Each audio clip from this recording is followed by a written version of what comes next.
Good evening, and welcome back to the Sleepy History channel. Tonight, we're not just reading history, we're peering through the veils of time into a realm where curiosity, hardship, and humor intertwined.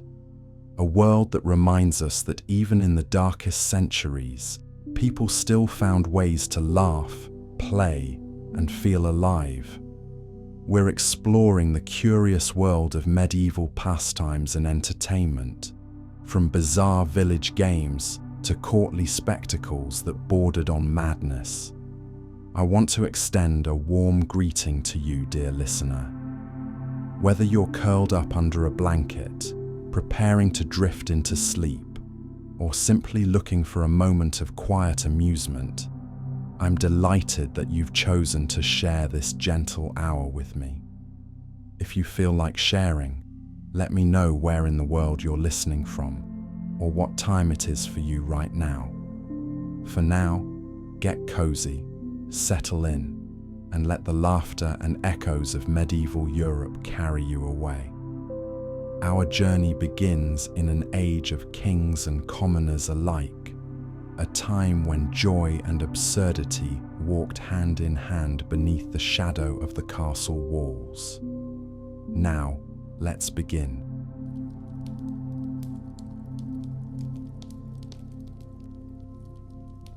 A time of castles and kings, peasants and plagues, chivalry and superstition. A time we call the Middle Ages. When most people think of the medieval period, they often conjure up images of hardship and drudgery. And it's true, life was no picnic for the vast majority of people during this era, which roughly spanned from the 5th to the 15th century. It was a feudal society where a small noble class ruled over a large peasant population. For the average serf toiling in the fields, or the apprentice plying his trade, each day was a struggle for survival. But even in the face of war, disease, oppression, and backbreaking labor, the human spirit endures. And medieval folks, just like people in every age, found ways to cope with their lot in life and escape, however briefly, into the realms of joy, revelry, and entertainment. Some of their diversions would seem rather familiar to us, while others range from utterly bizarre to the downright dangerous. So come, let us leave the 21st century behind for a while and discover the wild ways that lords and ladies, knights and knaves, jesters and maidens tried to inject some fun into their hard-scrabble lives. It's a journey that will take us from the majestic tournament grounds to the raucous banquet halls, from the misty forests to the muddy fairgrounds. As we explore these bygone amusements, we'll meet an eccentric cast of characters, some heroic, some villainous, and many just trying to get by in a world very different from our own. We'll witness the chivalrous deeds of the greatest knight who ever lived, learn the secrets of a master chef who set the standard for all French cuisine, and mourn the tragic fate of a minstrel turned martyr. Through it all, we'll gain a deeper understanding of the medieval mindset and marvel at the ingenuity and resilience of people who found light in the darkness, laughter in adversity, and merriment in the midst of misery. So blow out that candle, fluff up that pillow, and let's journey back to a time when fun was hard-won, but all the more precious because of it. One of the grandest and most iconic forms of medieval entertainment was the tournament. These elaborate martial competitions were a way for knights to showcase their combat prowess, impress the noble ladies, and climb the social ladder. But beyond that, they were hugely anticipated events that offered a splash of colour, excitement, and pageantry for people of all classes. Tournaments typically took place on large fields outside of towns and lasted for several days. Imagine the scene. Rows of colourful tents and pavilions housing the competing knights and their retinues. Banners and flags bearing coats of arms fluttering in the breeze. Vendors hawking refreshments and souvenirs to the gathered crowds. The air crackling with anticipation and the clamour of people horses, and armour. The stars of the show, of course, were the knights themselves, the medieval equivalent of professional athletes and celebrities. Clad in gleaming armour, adorned with colourful silks, they put on quite the spectacle as they paraded around the arena on their majestic war horses. One knight stood head and shoulders above the rest, both in renown and tournament prowess. His name was William Marshall, and his story is straight out of a storybook. Born the younger son of a minor noble in 1146, Marshall was effectively an extra mouth to feed. So his father did what many nobles did with their surplus sons in those days. He essentially donated young William to the church as an oblate. But the rowdy Marshall was not cut out for the contemplative life. As a youth, he was more interested in brawling than praying. Lucky for him, his talents caught the eye of an influential nobleman who decided to train him as a knight. It proved a most fortuitous decision. Marshall took to the knightly arts like a fish to water. But what truly allowed him to make his mark was his daring do on the tourney circuit. In an era when nobles often had to pay huge ransoms if they were defeated in battle or captured, the money that could be won at tournaments offered an attractive alternative. And William Marshall was very, very good at winning tournaments. Contemporary accounts claim he emerged victorious from an astonishing 500 jousts. That's quite the win record, even if it might be exaggerated. But there's no doubt Marshall was the Michael Jordan of the medieval tourney world, a figure of reverence and renown, a one-man spectacle who drew huge crowds whenever and wherever he competed. His success in the arena translated to success at court. Over his long life, Marshall would serve as a right-hand man to no less than 5 English kings, most notably Richard the Lionheart and his brother John. He remained a paragon of loyalty and wisdom through reigns and rebellions, intrigue and outright war. By the time he died in 1219, he'd risen from humble origins to become one of the most powerful and respected men in the realm, the Earl of Pembroke and Lord Protector of the young King Henry III. But let's get back to those tournaments, because that's where Marshall first made his name. A tournament was a much more raucous and chaotic affair than the sanitized Renaissance fair jousts we're used to seeing today. In fact, the original tournaments were essentially mock battles, free-for-alls, where large groups of knights clashed in an effort to capture each other for ransom. As you might imagine, these early contests often devolved into very real and dangerous brawls, especially when rivalries and tempers ran hot. The melees could result in severe injuries and even deaths, to the point where the Vatican tried to ban tournaments altogether as needlessly risky to life and limb. Those edicts were largely ignored, of course, but they did spur the nobility to make an effort to impose rules and rein in the bloodshed. By Marshall's time in the late 12th century, tournaments had evolved into somewhat more structured and controlled events, while still retaining an element of risk and unpredictability that kept spectators on the edges of their seats. The individual joust emerged as the main event, with knights going head-to-head in an effort to unseat each other with lance and shield. Even then, serious injuries were common. Marshall himself was said to have been pierced clean through the thigh by a lance during one joust. But for the most skilled and cunning knights, the risks were worth the potential rewards of ransom money, a champion's share of the prize purse, valuable war horses and armour, and the favour of a delighted noble patron.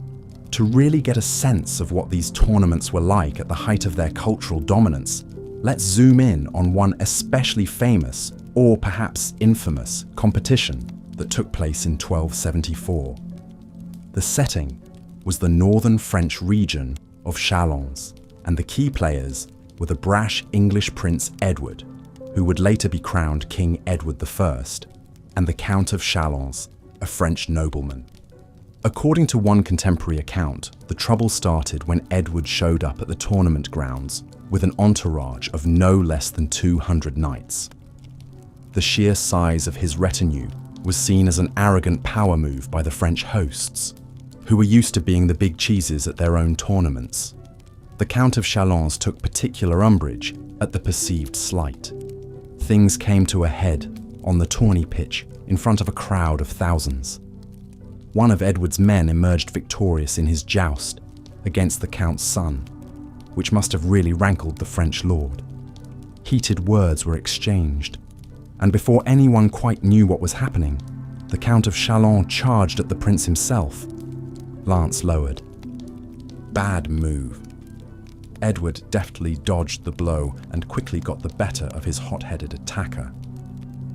According to one witness, the prince grabbed the Count around the neck, threw him off his horse into the mud, and struck him with his fist between the shoulders so that the noise of the blow was heard by those standing far off. Talk about a royal rumble. The humiliated Count skulked off to lick his wounds while Edward basked in the cheers of the crowd. It was the kind of dramatic confrontation and astonishing feat of arms that made tournaments such electrifying spectacles. Of course, once the adrenaline rush wore off, there was still the pesky matter of politics to deal with. The French king, who was the uncle of both Edward and the Count of Chalons, was none too pleased by the diplomatic incident on his doorstep. It took some delicate manoeuvring to smooth over ruffled royal feathers and keep the peace between England and France, at least for the time being. Incidents like this just go to show how tournaments, beyond being rip-roaring entertainments, were also mirrors of the political feuds and power plays of medieval society. They may have been mock battles, but the rivalries and ambitions behind them were very real indeed. Well, dear listener, I think that's quite enough jousting and jostling for one sitting. We've only just scratched the shining surface of medieval entertainment, and there are so many more marvels and merriments to explore, but those will have to wait for another day. For now, I'll bid you a fond good night and leave you to dream of gallant knights, fluttering banners, and the thunder of hooves across a tourney field. May you find rest, respite, and revelation in the arms of history. Until next time, this is your faithful chronicler of times past, wishing you a peaceful slumber full of only the sweetest medieval fancies. Good night. The huntsman is nothing without his trusty hounds baying at the front. Noble hunting dogs like deerhounds, alaunts and limmers barked and sniffed excitedly, eager to be let loose to chase after whatever unfortunate deer, boar, or hare that crossed their path. Keen-eyed greyhounds flanked the noble riders on their mounts, ready to spring into a sprint as soon as prey was spotted. And of course, the noble hunting party would never leave behind its pack of yapping hounds of all shapes and sizes, despite their tendency to run off chasing scents at the most inconvenient of times. But a noble hunt was not a haphazard affair of frenzied dogs tearing willy-nilly through the forest. There was a careful process, a ritual to it all, and one had to play one's part. The Keepers of the Forest. Yes, that was their actual title. Scouted ahead to track the quarry, looking for paw prints and scat to determine where the juiciest stag or tastiest hare might be hiding out.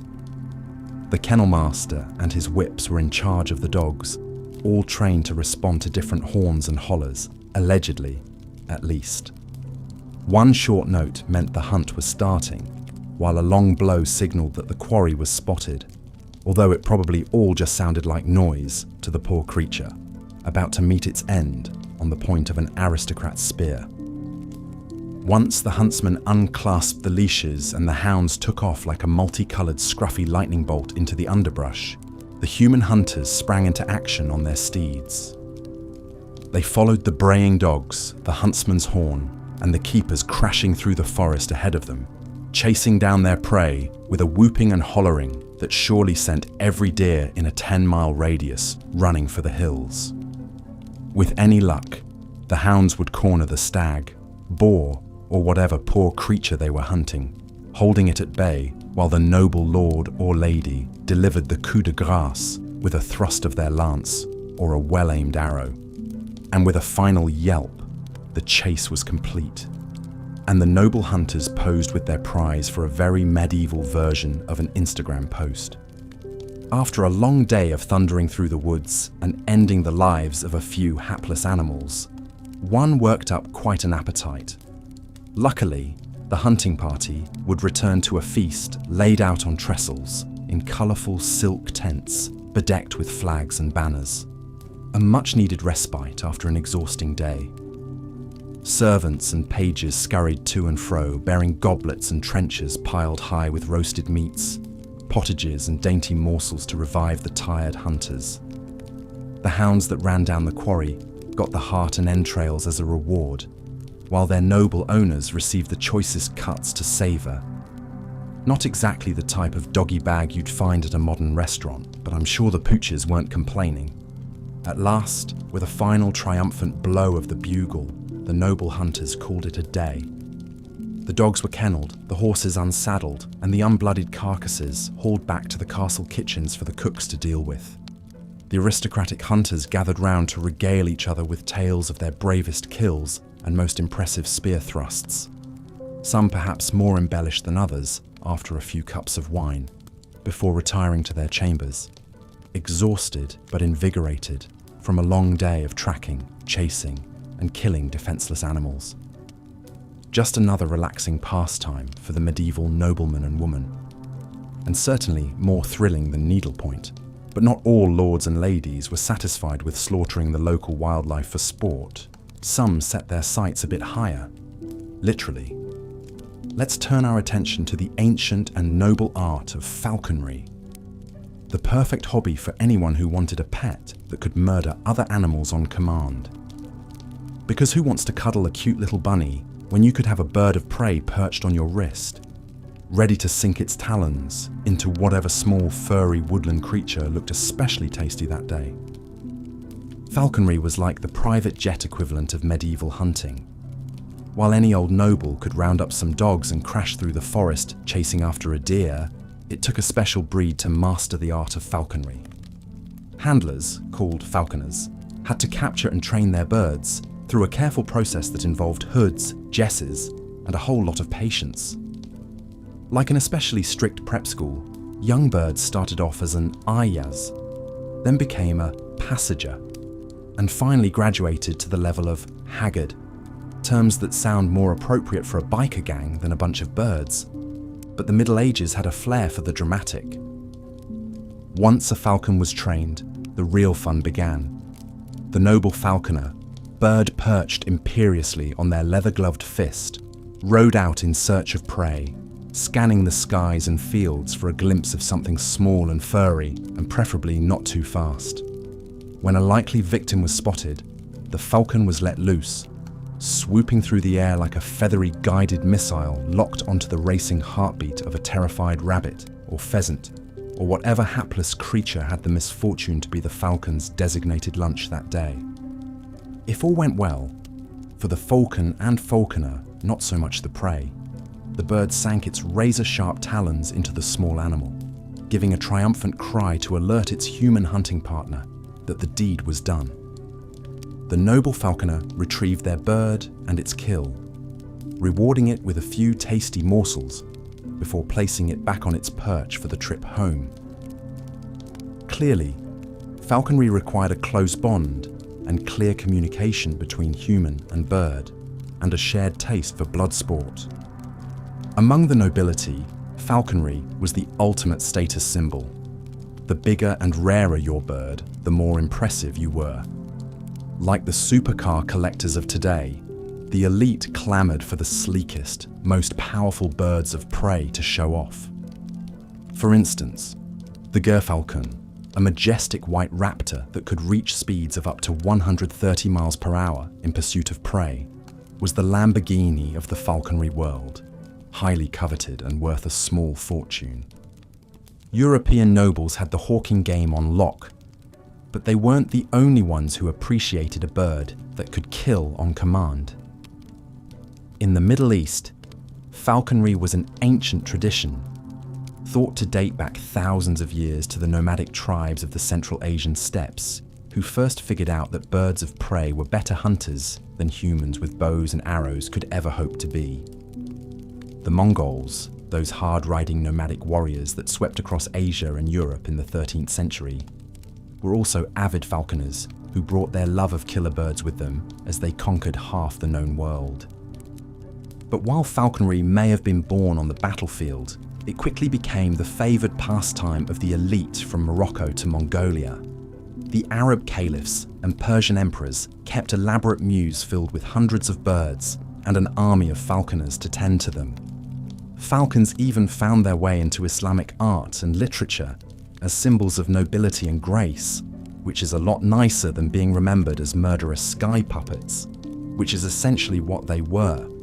But as with so many things in the Middle Ages, falconry was as much about flashy displays of wealth and status as it was about actually catching game. The most prestigious birds weren't necessarily the best hunters, but the ones with the most impressive plumage or the heftiest price tag. The ultimate trophy falcon was the white gerfalcon, which was so rare and expensive that it was said only a king could afford one.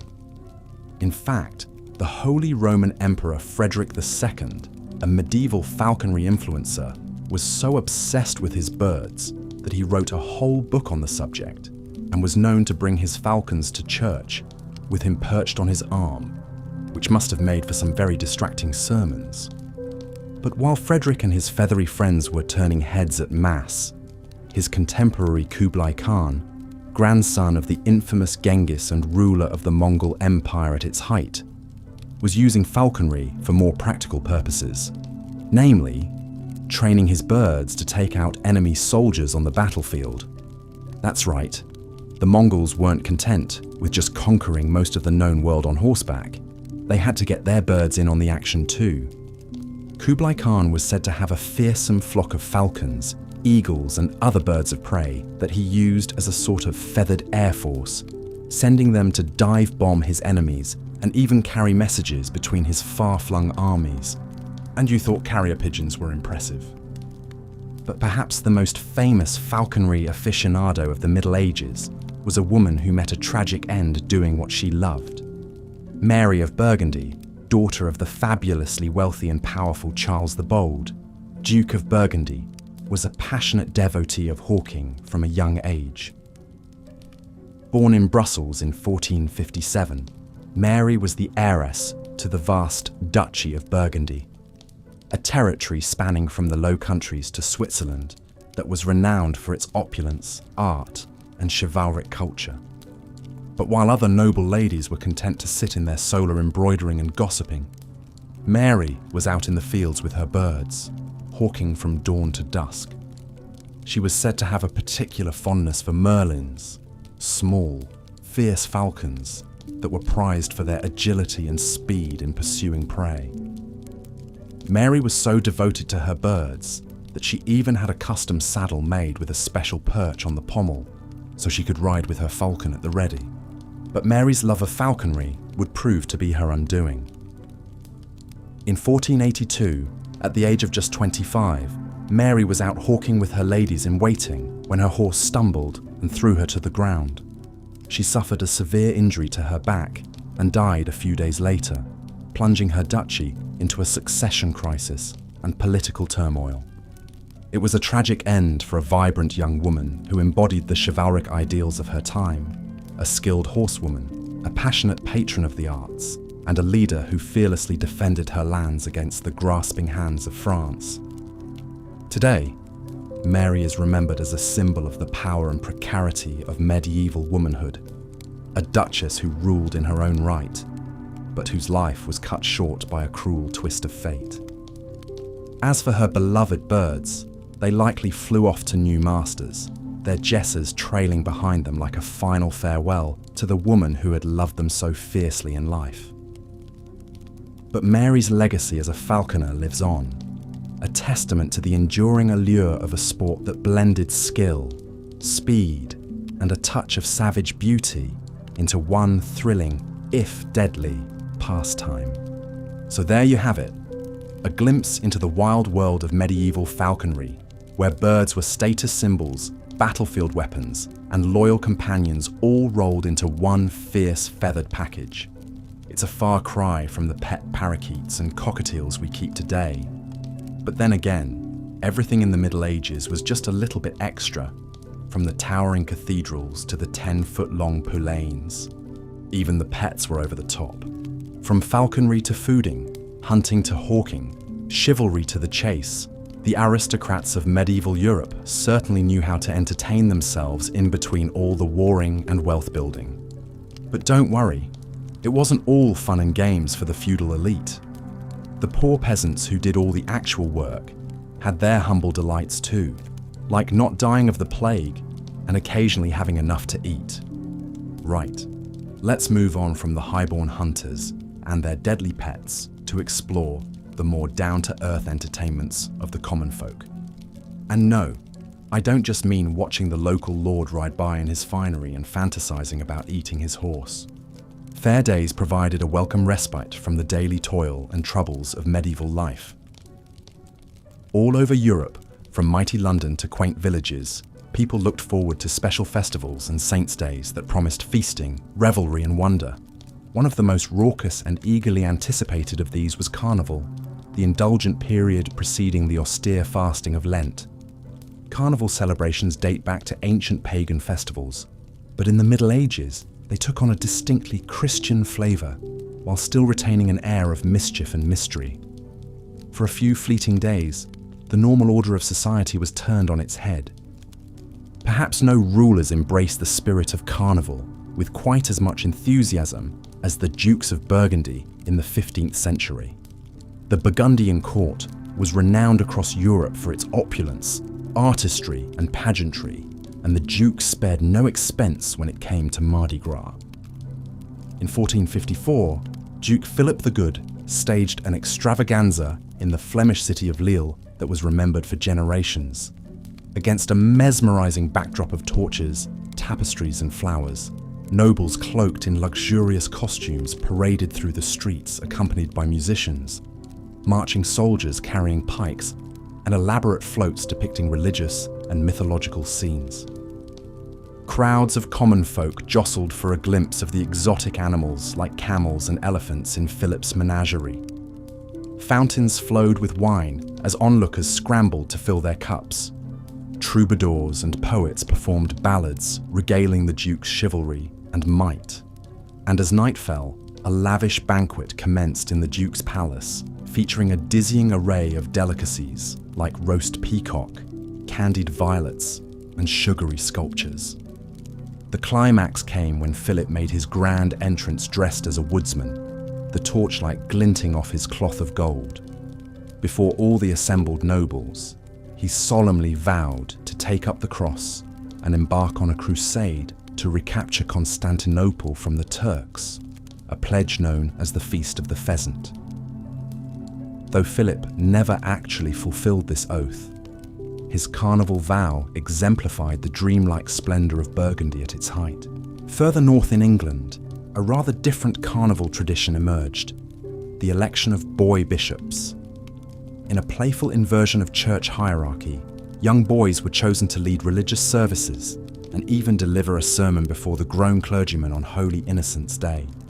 This peculiar custom, recorded as early as the 10th century, became widespread and was practiced in many of England's great cathedrals and monasteries. One can only imagine the bemused faces of the worshippers as a nervously grinning boy gave a squeaky-voiced homily dressed in outsized bishop's robes and mitre. More rambunctious was the similar tradition of appointing a Lord of Misrule, a mock king who presided over the Feast of Fools and other carnival revelries. Usually portrayed by a young layman, this impudent character was tasked with stirring up mischief and laughter, turning convention on its head. The Lord of Misrule served as a master of ceremonies, leading processions of costumed revelers, initiating burlesque pantomimes that parodied the stiffness of royal courts, and even delivering saucy edicts that gently skewered political elites. Some misrule mandates could get quite bawdy indeed. One recorded example from the Abbey of Unreason in Scotland cheekily proclaimed, in the name of high drunkenness, that monks should sit for prayers, drink only ale, and make better cheer than ever before. Of course, the actual authorities usually kept a wary eye on such antics, lest the foolery get out of hand. There were occasional crackdowns by disapproving bishops or town fathers. But by and large, a few days of silliness and sanctioned satire provided a much-needed steam valve in the rigid hierarchy of medieval society. While Carnival brought a burst of festivity in late winter, other celebrations were sprinkled throughout the medieval calendar. The midsummer feast of St. John the Baptist featured bonfires, dancing, and love divinations in many areas. Young women floated wreaths with candles on rivers and streams, hoping to glean clues about their future husbands from the flickering flames. If a girl's wreath sank, it was an ominous sign that she would not marry that year. Fragrant herbs like rosemary and St. John's wort were gathered and strewn about homes to ward off evil spirits. In an intriguing melding of pagan and Christian traditions, the magical plants were then saved and burned in the Yule log at Christmas. Speaking of magical plants, the autumn feast of St. Michael featured a perhaps surprising star, the humble carrot.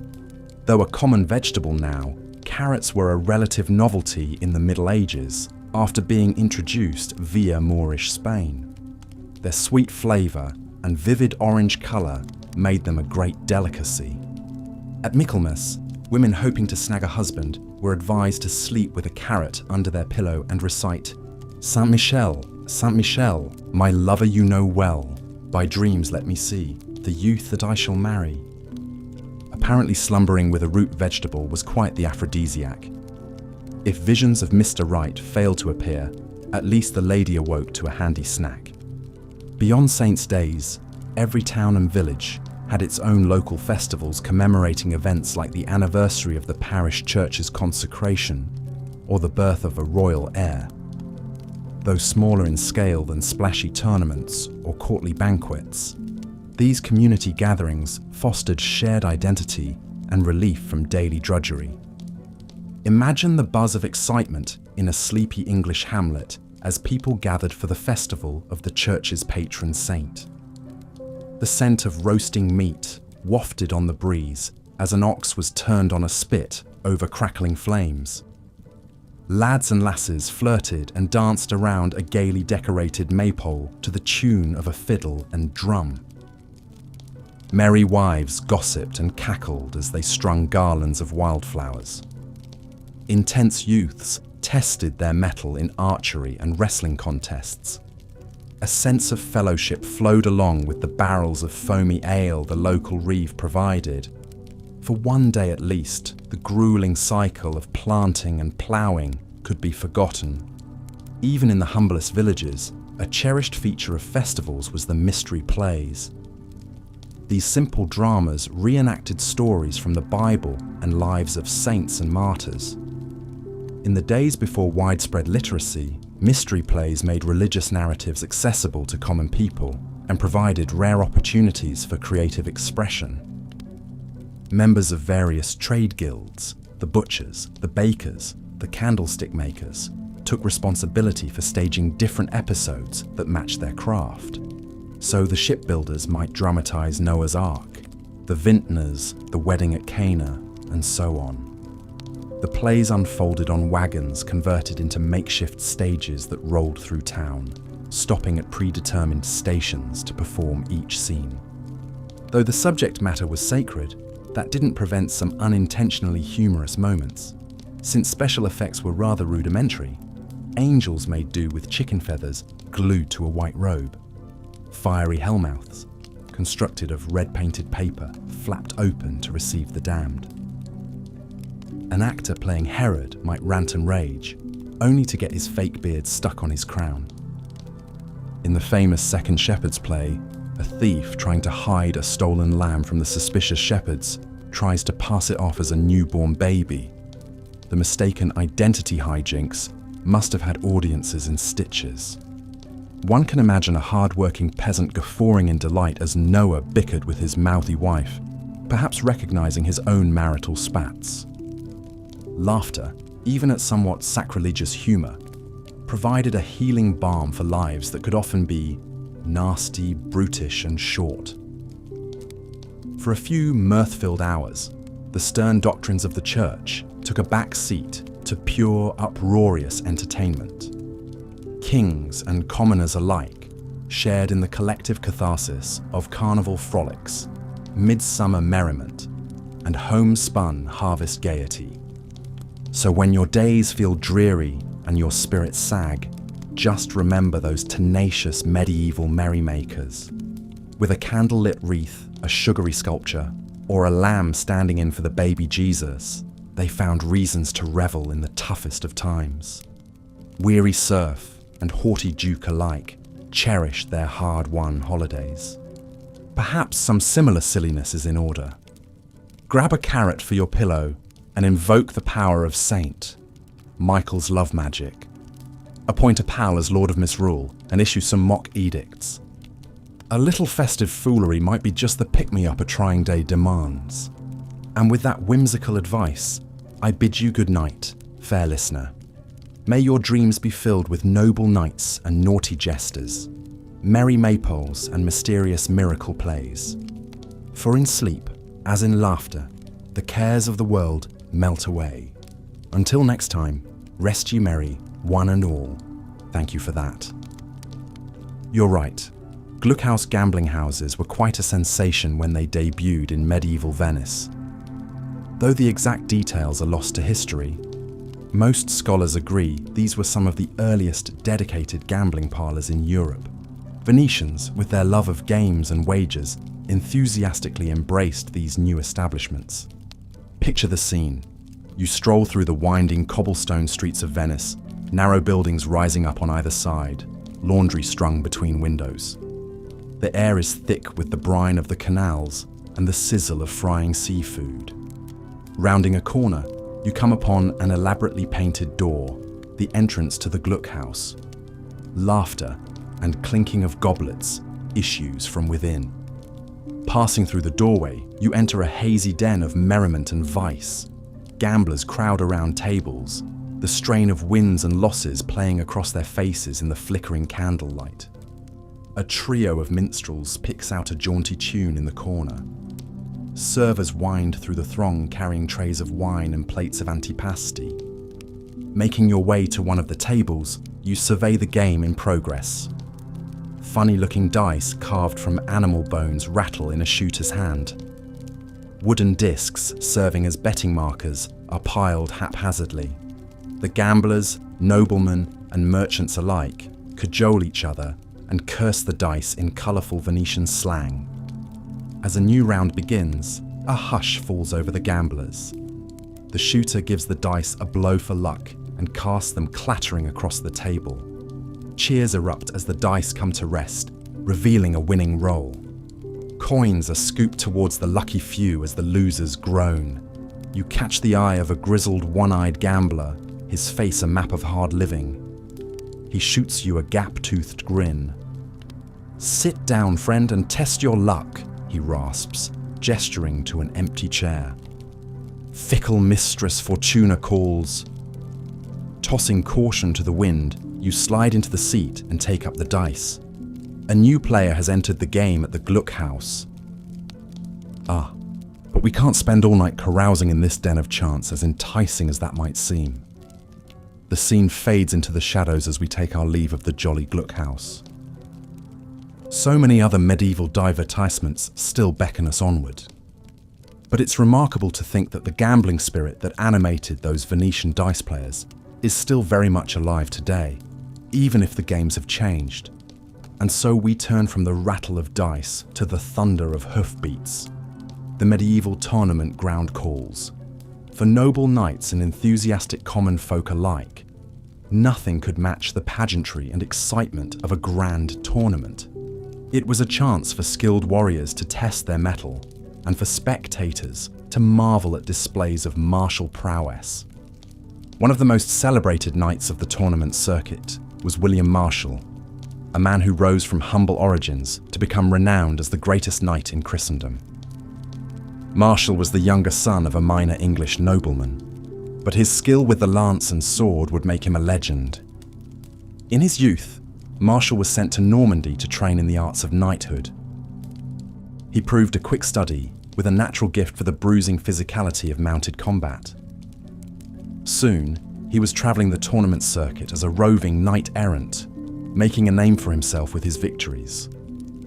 Imagine the scene as Marshall arrives at a tournament ground, a broad field bustling with activity under a bright blue sky. Gaily coloured tents and pavilions surround the list field where the jousting will take place.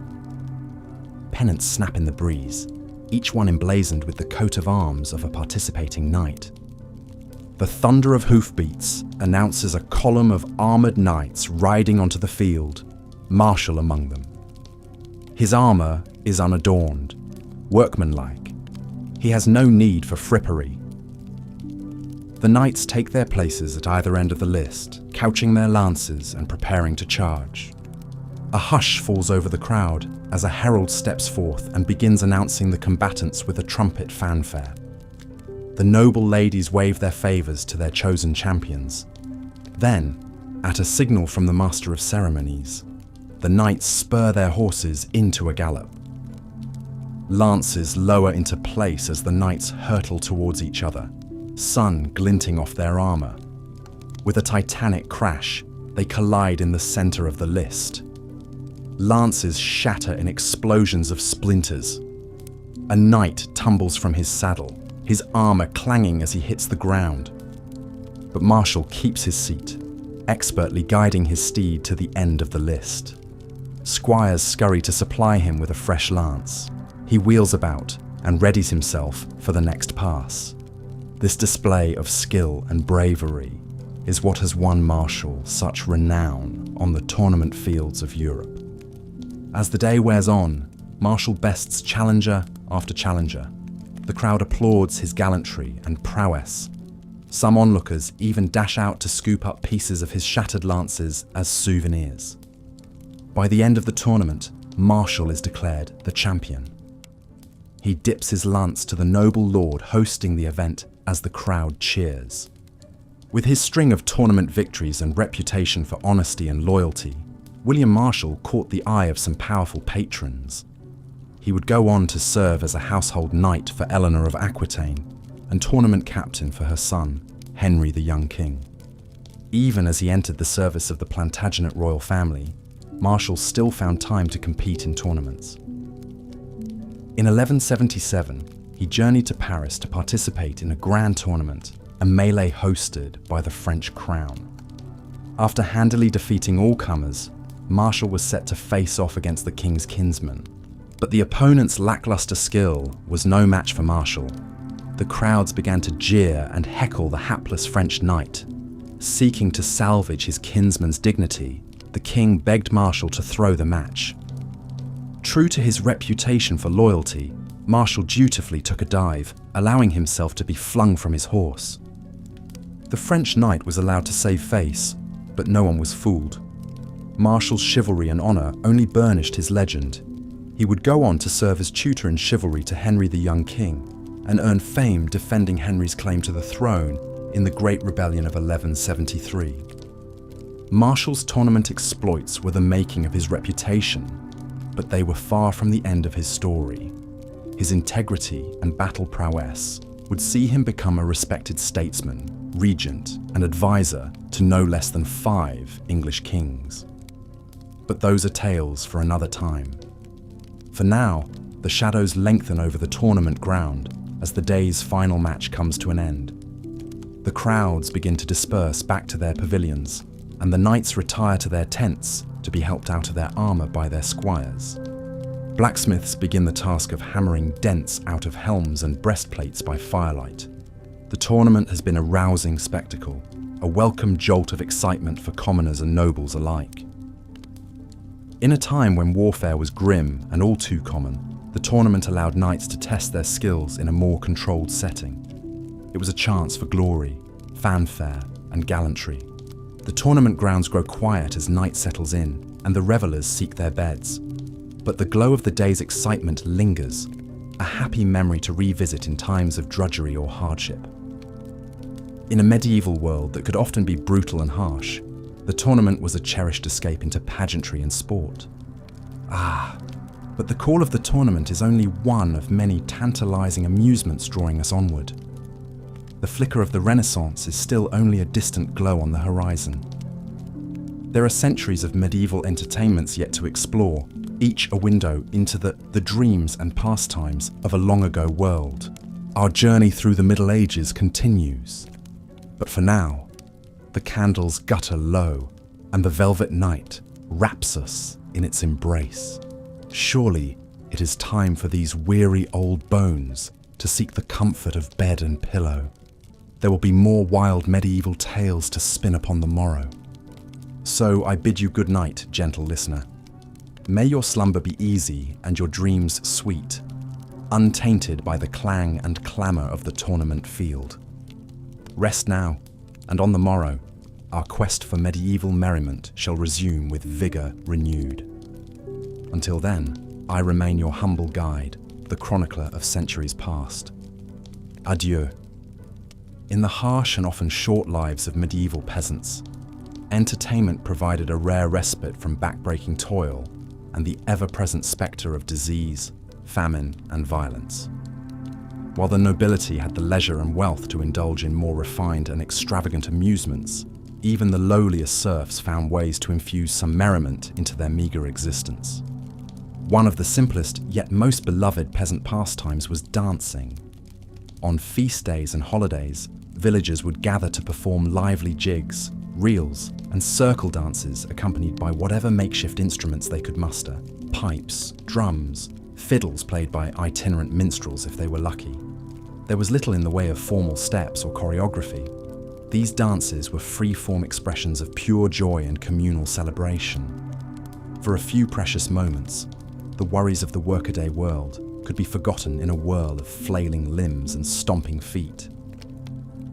Another perennially popular diversion was the humble game of bowls. All that was needed was a relatively flat patch of ground and some rounded stones or wooden balls. Players would take turns tossing their balls, aiming to land them as close as possible to a smaller target ball, called the jack or kitty. It was a game that could be enjoyed by young and old alike, men and women, making it a staple of village greens and tavern yards across Europe. Speaking of taverns, these establishments were the closest thing most medieval peasants had to an entertainment venue.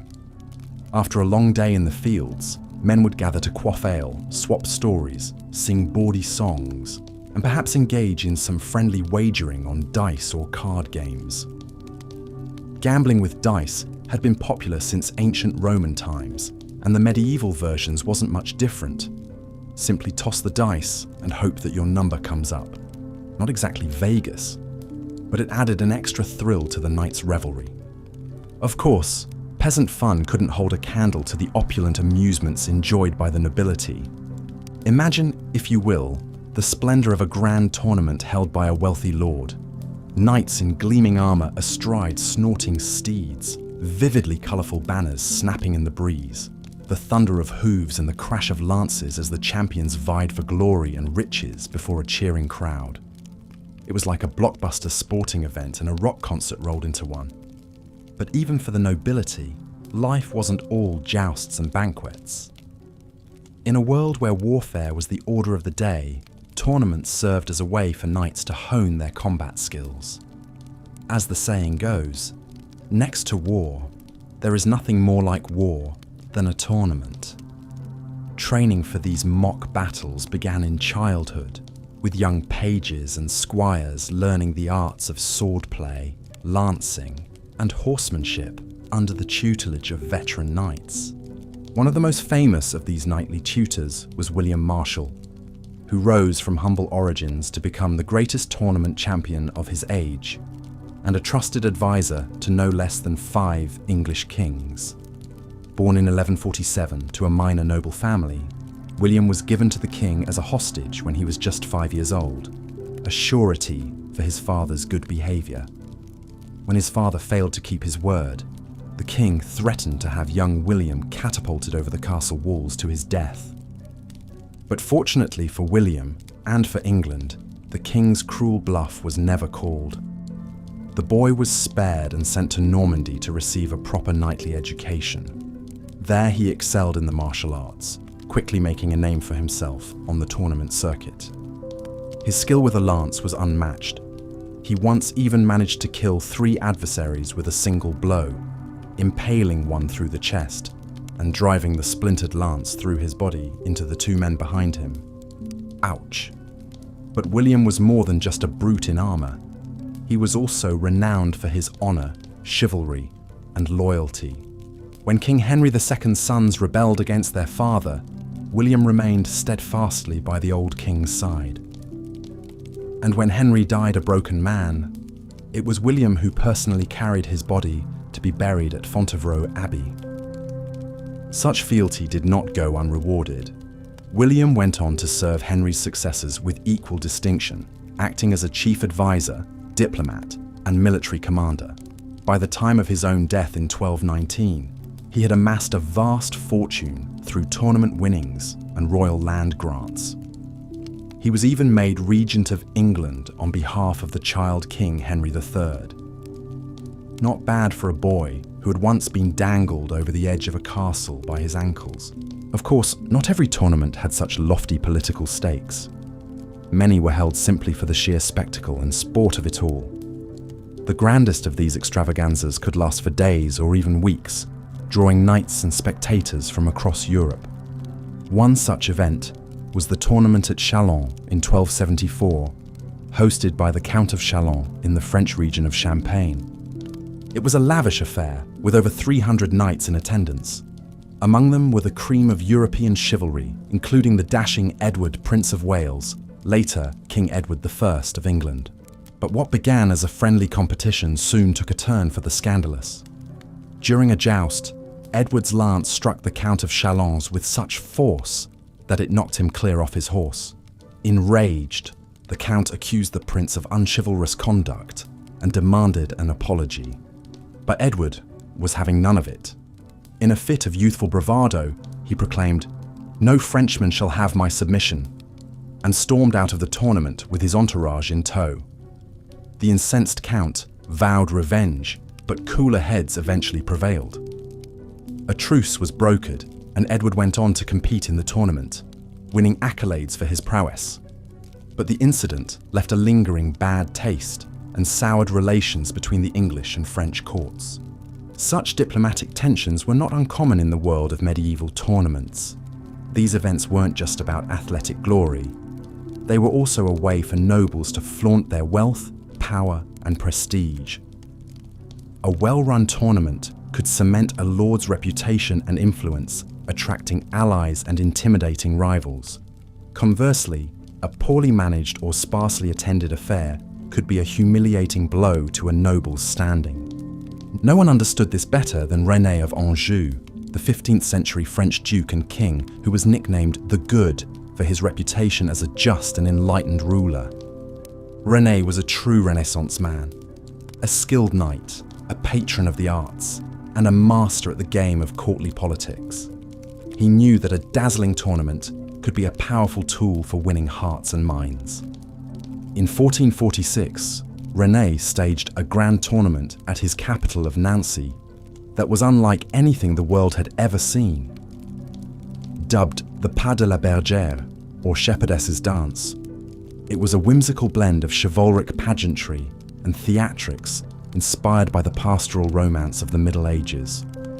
Knights dressed as shepherds and shepherdesses, competing not just in jousts, but in poetry contests, song and dance numbers, and even sheep herding trials using real livestock. It was all highly allegorical, of course. The shepherdess represented the virtues of courtly love, which the knights would strive to defend and embody. But it was also a showcase for the wealth and sophistication of René's court. The lavish costumes, elaborate sets, and exotic animals on display sent a clear message. Anjou was a cultural force to be reckoned with. The highlight of the tournament was the Pas d'Armes, or Passage of Arms, in which daring knights would attempt to cross a mock fortress bridge defended by René and his hand-picked champions. It was a feat of arms straight out of Arthurian legend, meant to evoke the daunting perils and rewards of the chivalric quest. For days, the cream of European knighthood tried and failed to best René's team, much to the delight of the crowd. The Duke himself, dressed in resplendent gold armour, held the bridge like a latter-day Lancelot. In the end, it was his own brother-in-law, the dashing Ferry de Lorraine, who finally managed to unhorse René and seize the prize. But the real winner was René himself. The Pas de la Bergère was a public relations coup, establishing Anjou as a centre of culture and chivalry. It also cemented René's personal reputation as a model of kingly virtue, a deft mixer of war and courtliness. His subjects hailed him as a new King Arthur, the once and future king of their dreams. Alas, not every ruler could live up to such lofty ideals. In 1274, a very different sort of monarch mounted the throne of England. Edward I, the same hot-headed prince who had stormed out of the tournament at Chalons all those years ago. Edward was a fierce and canny warrior king, more interested in conquering Wales and Scotland than in playing shepherd. He embodied the harsher realities of medieval kingship, where might made right and chivalry was often just a thin veneer over the naked exercise of power. But even Edward recognized the value of a well-staged spectacle. In 1306, he held a massive tournament at Winchester to celebrate the knighting of his son, the future Edward II. Over 500 knights from across Europe attended, making it one of the largest chivalric gatherings of the Middle Ages. The festivities kicked off with a grand procession through the streets of Winchester, led by the guest of honour himself. Young Edward, just 22 years old, cut a dashing figure in his gilded armour, his surcoat emblazoned with the 3 lions of England. Behind him rode a glittering cavalcade of knights and nobles, their colourful banners fluttering in the breeze. At the tournament grounds, a makeshift village of tents and pavilions had sprung up to accommodate the crowds. Vendors hawked everything from roasted meats to holy relics, while minstrels and acrobats entertained the masses. It was like a cross between a state fair and a Super Bowl tailgate party. But the real action was on the tournament field. For 3 days, the knights clashed in a dizzying array of martial contests, jousts, melees, mounted combat with swords and maces. The thunder of hooves and the clang of steel echoed across the grounds, whipping the spectators into a frenzy. Fortunes and reputations were made and lost on the tilt yard. One young knight in particular stood out from the pack, the dashing Piers Gaveston, a childhood friend and favourite of Prince Edward. Piers was a skilled jouster and a born showman, with a flair for the dramatic both on and off the field. He and Edward made a striking pair, 2 golden boys revelling in their youth and prowess. But their bond would prove to be a double-edged sword. When Edward II came to the throne a few years later, he showered Piers with lands, titles and honours, provoking the ire of the other nobles. The arrogant young Gascon was seen as an upstart, a corrupter of the king who needed to be taken down a peg. In 1312, the tensions finally boiled over. A baronial faction, led by Edward's cousin, Thomas of Lancaster, seized Piers and had him beheaded on the grounds of Blacklow Hill. It was a shocking act of lèse-majesté, a direct challenge to Edward's royal authority, but it was also a sign of the changing times. The age of chivalry was giving way to the cold calculations of realpolitik. Edward never forgot the loss of his beloved companion. For the rest of his reign, he fought an ultimately losing battle to assert his will over his fractious nobility. In the end, he was deposed by his own wife and son, meeting a grim fate in the dungeons of Berkeley Castle. It was an ignominious end for a king who had once been the brightest star of the tournament circuit. But while the world of chivalry was fading, the grand tournaments of old still lived on in the popular imagination. Nowhere was this more evident than in the elaborate round tables staged by Edward III in the mid-14th century. These events were a conscious throwback to the legendary court of King Arthur, complete with jousting, feasting, and Arthurian-themed pageantry.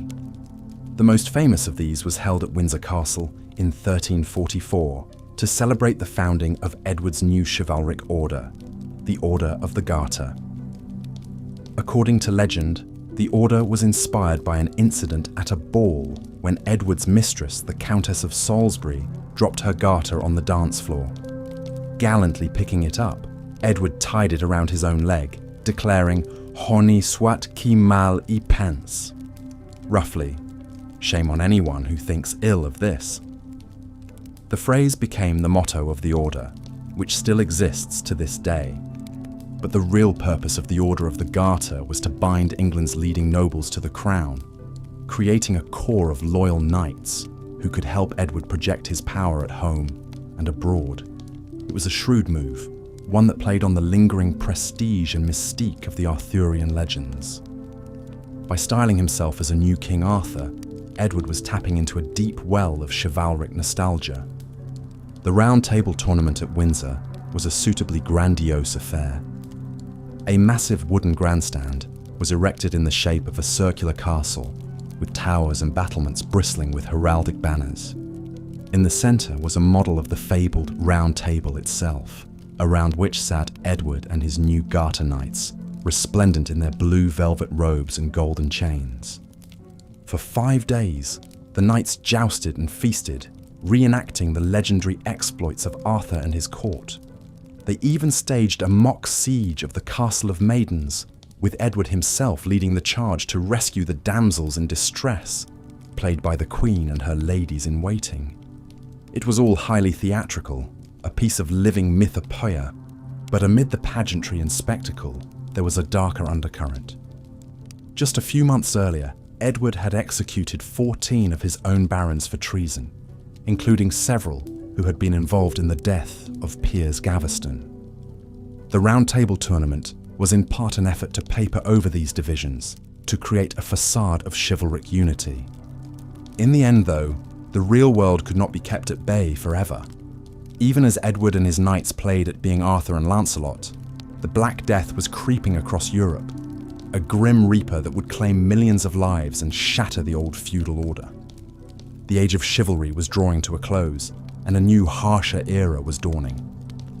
But for a brief, shining moment, the grand tournaments of old had brought a touch of Camelot to the muddy fields of medieval England.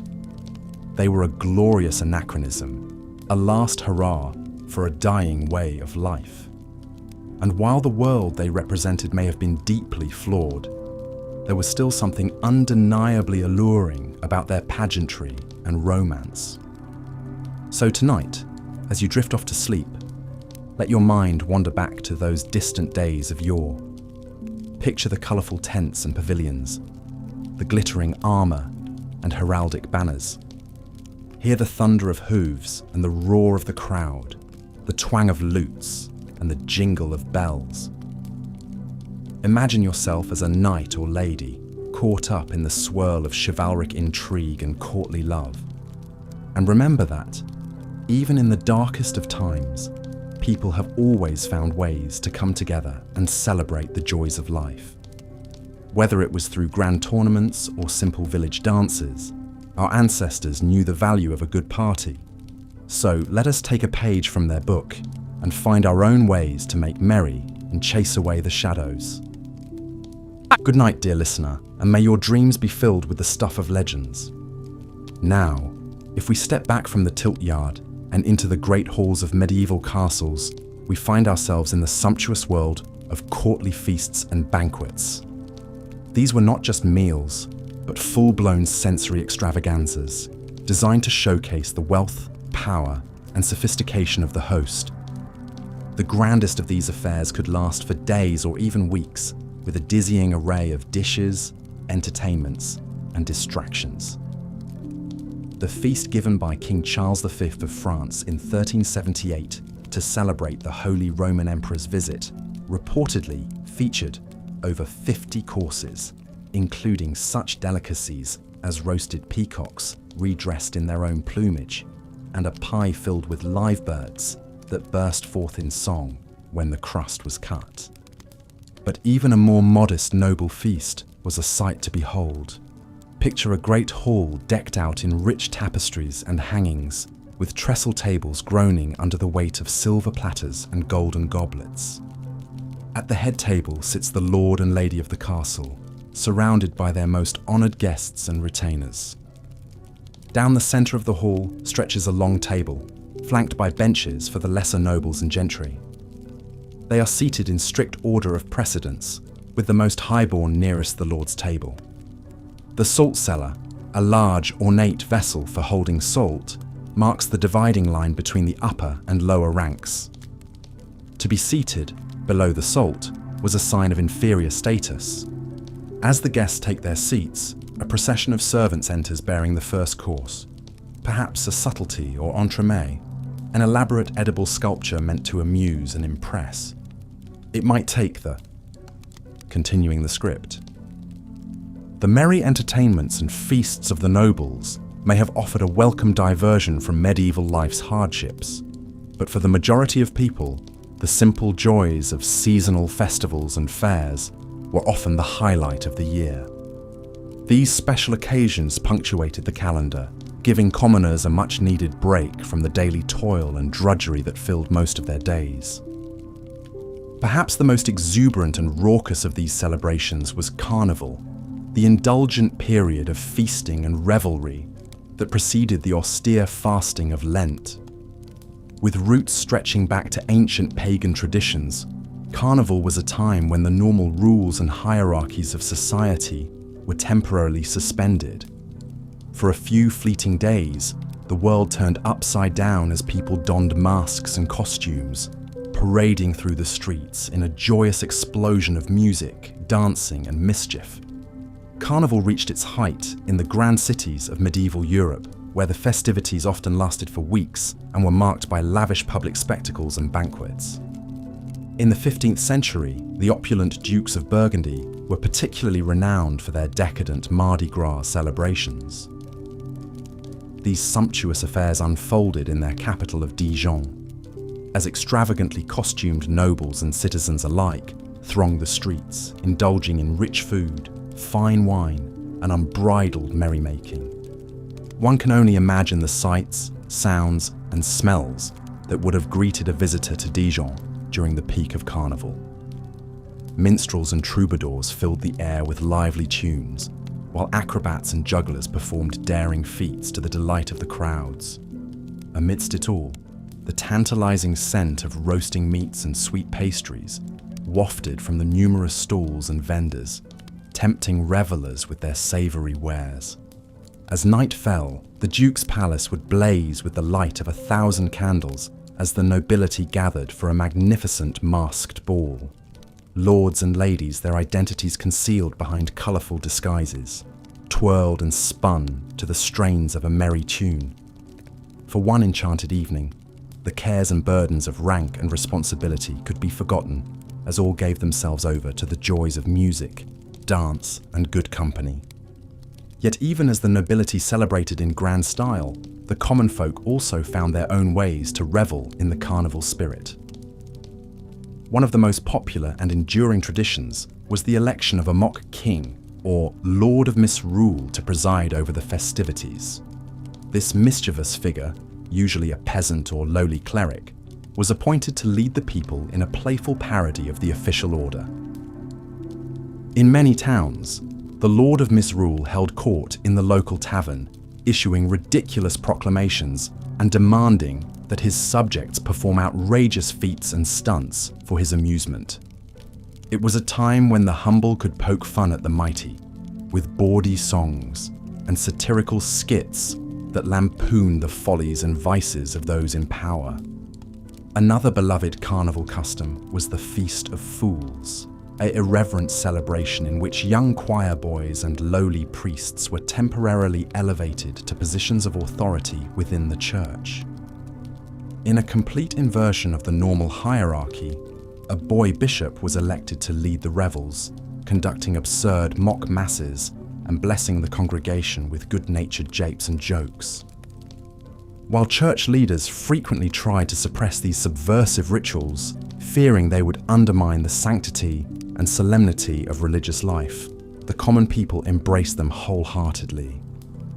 For a few precious days, the heavy yoke of piety and obedience could be cast aside, as the lowly delighted in turning the tables on their betters. Of course, not all medieval festivities were quite so unruly or irreverent. Trade fairs in particular served a more practical purpose, bringing together merchants and craftsmen from far and wide to buy, sell, and exchange their wares. These bustling gatherings were often the economic and social lifeblood of medieval towns, drawing visitors from across the land. One of the largest and most renowned of these fairs was the Stourbridge Fair, held each September on the banks of the River Cam in the English town of Cambridge. Established in the 12th century and granted a formal charter by King John in 1211, Stourbridge Fair grew to become a commercial hub of international significance, attracting traders from as far afield as the Byzantine Empire and the Islamic world. For 3 weeks each year, the normally sleepy meadows outside Cambridge were transformed into a vast tented city, with countless stalls and booths selling everything from fine textiles and precious spices to livestock and agricultural tools. Merchants from Germany, Italy, and Flanders jostled alongside local farmers and craftsmen, haggling over prices and striking deals in a bewildering array of languages and dialects. Yet Stourbridge Fair was much more than just a place of business. It was also a vital social gathering, a chance for people to come together, share news and gossip, and enjoy a welcome break from the isolation and monotony of medieval life. Amidst the serious trade negotiations, there was also plenty of time for laughter, storytelling, and camaraderie. Wandering minstrels and acrobats mingled with the crowds, entertaining the fairgoers with their songs, jests, and feats of daring. Puppet shows and mystery plays, performed on makeshift stages, brought the stories of the Bible and the lives of the saints to vivid life, captivating audiences with their colourful pageantry and dramatic flair. As the sun began to set over the fair's final days, the weary merchants would pack up their unsold goods and begin the long journey home, their purses hopefully a bit heavier and their hearts a bit lighter. For the locals too, the fair's end was a bittersweet moment, as the excitement and novelty of the past weeks gave way to the familiar rhythms of daily life. But the memories of the fair would linger long after the last tent was struck and the last coin changed hands. In the dark winter months to come, as people huddled around their hearths, they would reminisce about the wonders they had seen, the exotic tales they had heard, and the fleeting friendships they had made. And they would count the days until the fair returned once more, bringing with it the promise of novelty, companionship, and the chance to leave their cares behind, if only for a little while. In many ways, these fairs and festivals were more than just a diversion or a break from the hardships of medieval life. They were a vital reminder of the resilience and joy of the human spirit, a testament to people's ability to find moments of happiness and connection, even in the face of great adversity. So perhaps when we look back on the revelries and pastimes of the Middle Ages, we should not view them merely as curious historical oddities or quaint glimpses into a distant past. Rather, we should see in them a reflection of our own deep-seated need for community, for shared experiences, and for the fleeting magic of a world transformed, if only for a day. And as we drift off to sleep, our minds still filled with visions of colourful carnivals and bustling fairgrounds, we might just find ourselves dreaming of a time when life's simple pleasures were enough to make the heart sing. For in the end, the wild things that medieval people did for fun may not have been so very different from the things that bring us joy and laughter today. So let us all take a moment to raise our imaginary glass to the lords of misrule and the boy bishops, to the minstrels and the merchants, and to all those long ago revelers who knew that even in the darkest of times, there is always room for a bit of merriment and mirth. May their joyful spirits live on in our own hearts, and may we always remember to make time for the simple pleasures that make life worth living. And with that, my dear listeners, we come to the end of our journey through the wild and wonderful world of medieval pastimes. I hope you've enjoyed this whimsical tour through history as much as I've enjoyed sharing it with you. And I hope that as you drift off to sleep, your dreams will be filled not with the cares and worries of the present day, but with the laughter and joy of a time long past. So until next time, I bid you all a fond good night and sweet dreams of carnival kings and fair day wonders. May the coming day bring you all the happiness and delight of a medieval festival, and may you find your own small moments of revelry and mirth wherever life may lead you. Script ends. Let's now turn our attention to one of the most peculiar yet popular pastimes of the medieval era: hunting and hawking. For the nobility, the pursuit of wild game was not merely a means of putting food on the table, but an elaborate ritual imbued with deep symbolic meaning. A successful hunt was seen as a demonstration of masculine prowess, a way for lords to bond with their peers, and even a metaphor for the triumph of order over the chaos of the natural world. But perhaps no one embodied the spirit of the medieval huntress quite like Mary of Burgundy. Born into the immensely wealthy House of Valois in 1457, Mary was the only child of Charles the Bold, the pugnacious Duke of Burgundy. With her father often away waging war, Mary grew up under the strong influence of her mother, Isabella of Bourbon, who instilled in her a lifelong passion for hunting and falconry. Contemporary accounts describe Mary as a lively, free-spirited tomboy, equally at home in the saddle or the Great Hall. She scandalized the Burgundian court by insisting on riding astride like a man rather than demurely side-saddle. Her favorite horse was named Moreau, and the two were inseparable companions. Mary's education was remarkably well-rounded for a woman of her time. In addition to needlework, dancing, and music, she learned horsemanship, archery, and how to train a falcon. By all accounts, Mary was a crack shot with a bow and a skilled huntress. One chronicle boasts that she could shoot a hare at full gallop. Her enthusiasm for the hunt was so great that she often neglected other duties. A court scribe laments how council meetings were perpetually delayed because Mary was off somewhere with her beloved birds and dogs. Mary's prized falcons were lavished with the finest accoutrements befitting their royal status. Their jesses, the leather straps used to tether them, were made of silk brocade or Moroccan leather studded with gemstones.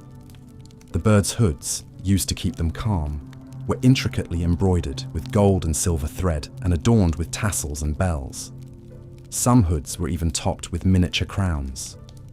Mary employed a small army of falconers, hunters, and kennelmen to assist in her sport. Chief among them was her master of game, who oversaw the care and training of her precious birds and planned the logistics of each hunt. He ensured the mews, the building where the hawks were housed, was immaculate, and that each bird was fed its proper diet of fresh meat. Like most nobles, Mary practiced the great hunt on horseback, chasing deer and boar with a pack of swift hounds through the dense forests. The Duke of Burgundy's hunting lodge at La Berguière was her favourite retreat, nestled in a lush wood, teeming with game.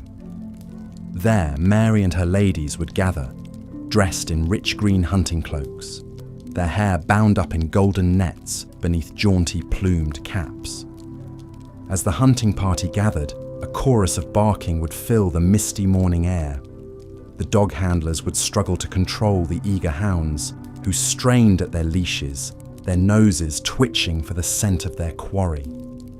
The hunters carried an assortment of weapons, spears for boar, bows for deer, and a wood knife for dispatching the prey. With a blast of the hunting horn, they were off, thundering through the forest, with Mary leading the charge, her cheeks flushed with excitement. Witnessing her in the heat of the chase, you could almost forget she was a royal princess destined to wed and rule. In those fleeting moments, she was just Mary, the fierce huntress of Burgundy, as wild and untamed as the stag. But for all her skill and courage, no hunter can outrun fate. Mary's own story would be cut tragically short in 1482 when she was just 25 years old. In a terrible twist of irony, the Duchess who so loved to hunt would herself fall victim to a hunting accident. While pursuing herons with her falcons near Bruges, Mary's spirited horse Moreau tripped and fell, throwing her violently to the ground. Mary suffered devastating internal injuries and lingered in agony for several days before finally succumbing. Her inconsolable husband Maximilian, whom she had married for love, a rarity among royals, was at her bedside until the end. With her dying breath, Mary asked that her heart be entombed with her beloved Moreau. Mary of Burgundy's untimely death sent shockwaves across Europe and altered the political landscape as her rich territories passed to the Habsburgs. But among the people of Burgundy, she was remembered as a free spirit who lived and died pursuing her passions. Tales of Mary and her faithful Moreau riding to the hunt would be told for generations, a stirring tribute to a remarkable woman.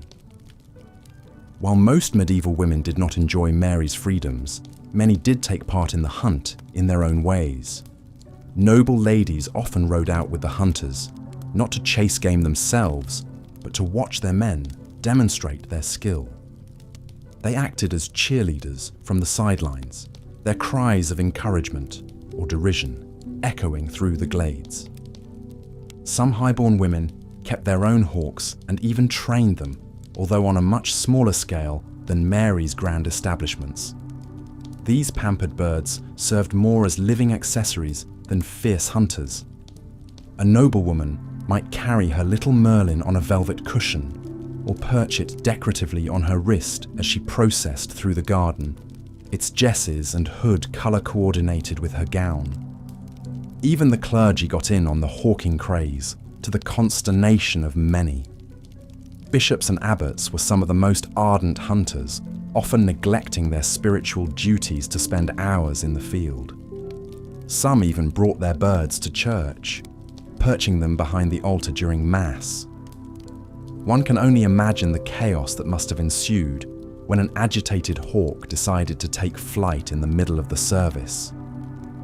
For the lower classes, hunting was a more utilitarian affair, a way to supplement a meagre diet with fresh game. Peasants might set snares for rabbits or hunt small birds with slingshots and nets, but they had to tread carefully. Severe penalties awaited any commoner caught poaching the king's deer. The unlucky few who ran afoul of the forest laws could expect to have their hands or ears cut off. So the next time you're enjoying a quiet walk in the woods, spare a thought for the colourful world of medieval hunting.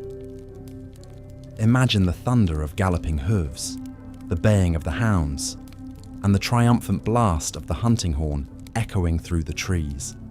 And if you happen to spot a falcon wheeling overhead, perhaps it's the spirit of Mary of Burgundy, forever pursuing her quarry through an eternal forest. Moving on from the vivid world of medieval hunting, let's explore a very different kind of spectacle that captivated the masses: the antics of travelling entertainers. To the delight of young and old alike, minstrels, acrobats, jugglers, and animal trainers roamed the roads of Europe, bringing a splash of colour and excitement wherever they went. But of all these wandering performers, perhaps none left as indelible a mark on history as a young 12th century Londoner named Thomas Becket. The son of a prosperous merchant, Thomas was a bright, charming lad with a quick wit and a flair for showmanship. As a youth, he earned his keep as a talented harpist and singer. Picture, if you will, a gangly, dark-eyed boy in a patched green tunic, his harp slung over his back as he wanders the muddy lanes of medieval London. With an impish grin, he sets up on a street corner and begins to play, his long, agile fingers dancing nimbly over the strings. His clear tenor voice rings out above the clamour of passing carts and barking dogs, weaving tales of heroic knights, fair maidens, and faraway lands. Soon, A small crowd gathers around the young bard, entranced by his lyrics and lively melodies. Merchants toss him pennies, housewives offer him hunks of bread, and children caper merrily to his tunes. For a few enchanted moments, the drudgery of their lives is forgotten, replaced by the magic of Thomas's music. Word of the boy's talent eventually reached the ears of Theobald, the powerful Archbishop of Canterbury. Impressed by Thomas's quick mind and courtly graces, Theobald took the young man under his wing, sending him off to study law and diplomacy at the universities of Paris and Bologna. Here fate took an unexpected turn. Thomas's wit, intelligence and charm won him the favour of the new king, Henry II. At just 36, Thomas found himself elevated to the lofty position of Lord Chancellor, becoming the king's chief advisor and right-hand man. The two were inseparable, bonding over a shared love of hunting, drinking, and womanizing. It was said only half-jokingly that they had but one heart and one mind. But the merry bromance was not to last. When the old archbishop died in 1162, Henry appointed Thomas as his successor, assuming the worldly, pliable chancellor would do his bidding. Instead, Thomas underwent a dramatic transformation, casting off his fine silks for a hair shirt and devoting himself wholly to the church. As the new Archbishop of Canterbury, Thomas fiercely defended the rights and privileges of the clergy against the king's attempts to bring them under secular law. The once fast friends became the bitterest of enemies, locked in a titanic struggle for power that would convulse the realm. The feud came to a tragic head in 1170 when an enraged Henry, fuming over Thomas's latest act of defiance, rashly exclaimed, "Will no one rid me of this turbulent priest?" 4 zealous knights, taking the king's words as a command, rode to Canterbury and brutally hacked the archbishop to death on the altar steps of his own cathedral. Christendom was aghast at the murder of an anointed prince of the church. Thomas was swiftly canonized as a martyr, and his shrine at Canterbury became a major pilgrimage site, immortalized by Chaucer in the Canterbury Tales. The penitent Henry was forced to do public penance, walking barefoot to the tomb and submitting to a symbolic scourging by the monks. And so Thomas Becket, the merchant's son, who began his journey as a common entertainer, ended it as a saint and a symbol of the eternal tug-of-war between church and state.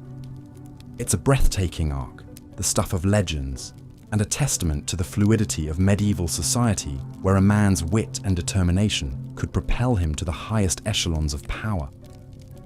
But for every shooting star like Becket, there were hundreds of nameless, forgotten minstrels eking out a precarious living on the roads of Europe. They were the medieval equivalent of starving artists, their lutes and fiddles in pawn, their next meal dependent on the generosity of strangers. Like modern buskers, they might sing for their supper outside a busy inn, or perform tricks in a marketplace, hoping to fill their hat with a few coins. If they were lucky, they might secure a position with a noble household, providing musical accompaniment for feasts and entertainments. But such gigs were not easy to come by. As the 15th century writer Robert Henryson lamented, "The life of a court minstrel is a tough one. To earn your keep, you must forever hold your tongue and play the perfect servant. Those who couldn't catch a patron's eye faced a wearying life of constant travel, their feet blistered from miles of trudging down dusty roads. They were at the mercy of the weather and the fickle whims of audiences. A minstrel who failed to please might find himself pelted with rotten vegetables or worse. Some faced stiff competition from more exotic entertainers, like acrobats and animal trainers. A French lord's account books record a payment of 3 gold écus to the man with the dancing bear, 5 écus to the Moor with the juggling ferrets, and a measly half écu to Jacques the balladeer. Poor Jacques, upstaged by ferrets. But for all their hardships, these wandering performers played a vital role in medieval society. In a time before mass media, They were the primary purveyors of news, carrying songs and stories from town to town. They helped to spread new ideas and fashions, along with the occasional bawdy joke. Their ballads and poems, passed down orally from generation to generation, are some of our only windows into the thoughts and feelings of ordinary medieval folk. Through their words, we can hear the voices of long-ago lovers, soldiers, rogues, and rebels, all those who history so often forgets. So the next time you pass a busker strumming on a street corner, give a thought to his medieval forebears and maybe toss a coin into his hat. In our own way, we're all minstrels, singing for our suppers in this great cosmic tavern.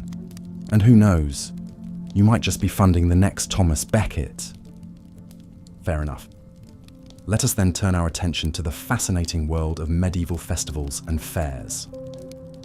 These boisterous celebrations offered the common folk a much-needed respite from the daily grind, a chance to cut loose and indulge in revelry, if only for a fleeting few days. Imagine, if you will, the excited buzz that would build in a village as the annual fair approached. Travelling merchants and entertainers would begin to trickle in, their wagons laden with exotic wares and mysterious contraptions. The air would fill with the tantalising aromas of roasting meats and sweet pastries. Brightly coloured banners would be unfurled and makeshift stages assembled in the town square. For the villagers, the fair represented a thrilling break from the monotony of their hard-scrabble existence. They could marvel at the strange beasts and human oddities in the menagerie, gasp at the death-defying acrobatics of troops like the Lords of Misrule, and be transfixed by the bawdy antics of mummers and minstrels. If they were feeling flush with coin, they might try their luck at games of chance, or indulge in a rare treat like a sugary dessert or a sip of spiced wine. But beyond the spectacle and indulgence, fairs also played a crucial role in the medieval economy. They were vital centres of trade, where merchants could peddle their wares and strike deals with buyers from far-flung regions. The most famous fairs, like the St. Bartholomew Fair in England or the Champagne Fairs in France, would draw traders from across Europe and beyond. For several heady weeks, the hosting town would be transformed into a bustling hub of commerce. Beneath a sea of colourful tents, you would find everything from fine Flemish cloth to Baltic amber, Damascus steel blades to intricate astrolabes. Deals would be hashed out, partnerships forged, and fortunes made and lost on the roll of a dice or the signing of a contract. But perhaps no medieval fair was as renowned for its unabashed merrymaking as the carnival celebrations hosted by the Dukes of Burgundy in the 15th century. These hedonistic affairs were the stuff of legend, towering banquet tables groaning under the weight of sumptuous feasts, fountains of wine, and riotous costumed balls that lasted until dawn. At the centre of these revels was Philip the Good, the Duke of Burgundy himself. A lover of luxury and spectacle, Philip would spare no expense in putting on the most extravagant festivities in all of Christendom. One infamous banquet in 1454, known as the Feast of the Pheasant, was held to drum up support for a new crusade against the Ottomans. The Great Hall was decked out like a fantastical pleasure garden, with gilded trees, artificial fountains, and an array of marvellous inventions like a mechanical pie filled with live birds.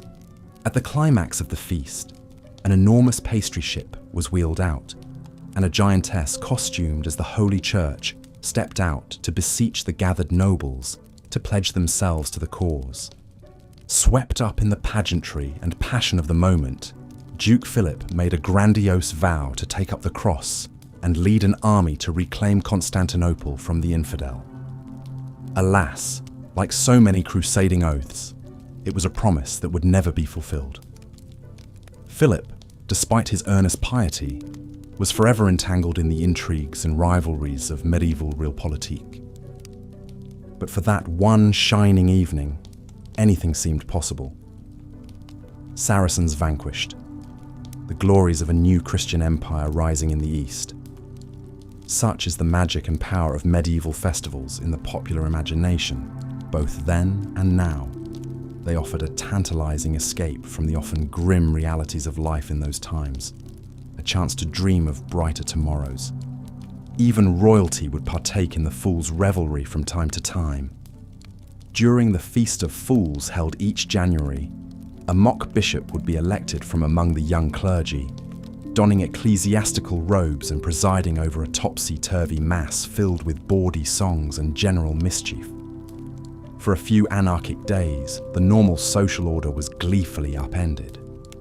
In England, a similar tradition saw a lord of misrule chosen to orchestrate Christmas mayhem in noble households.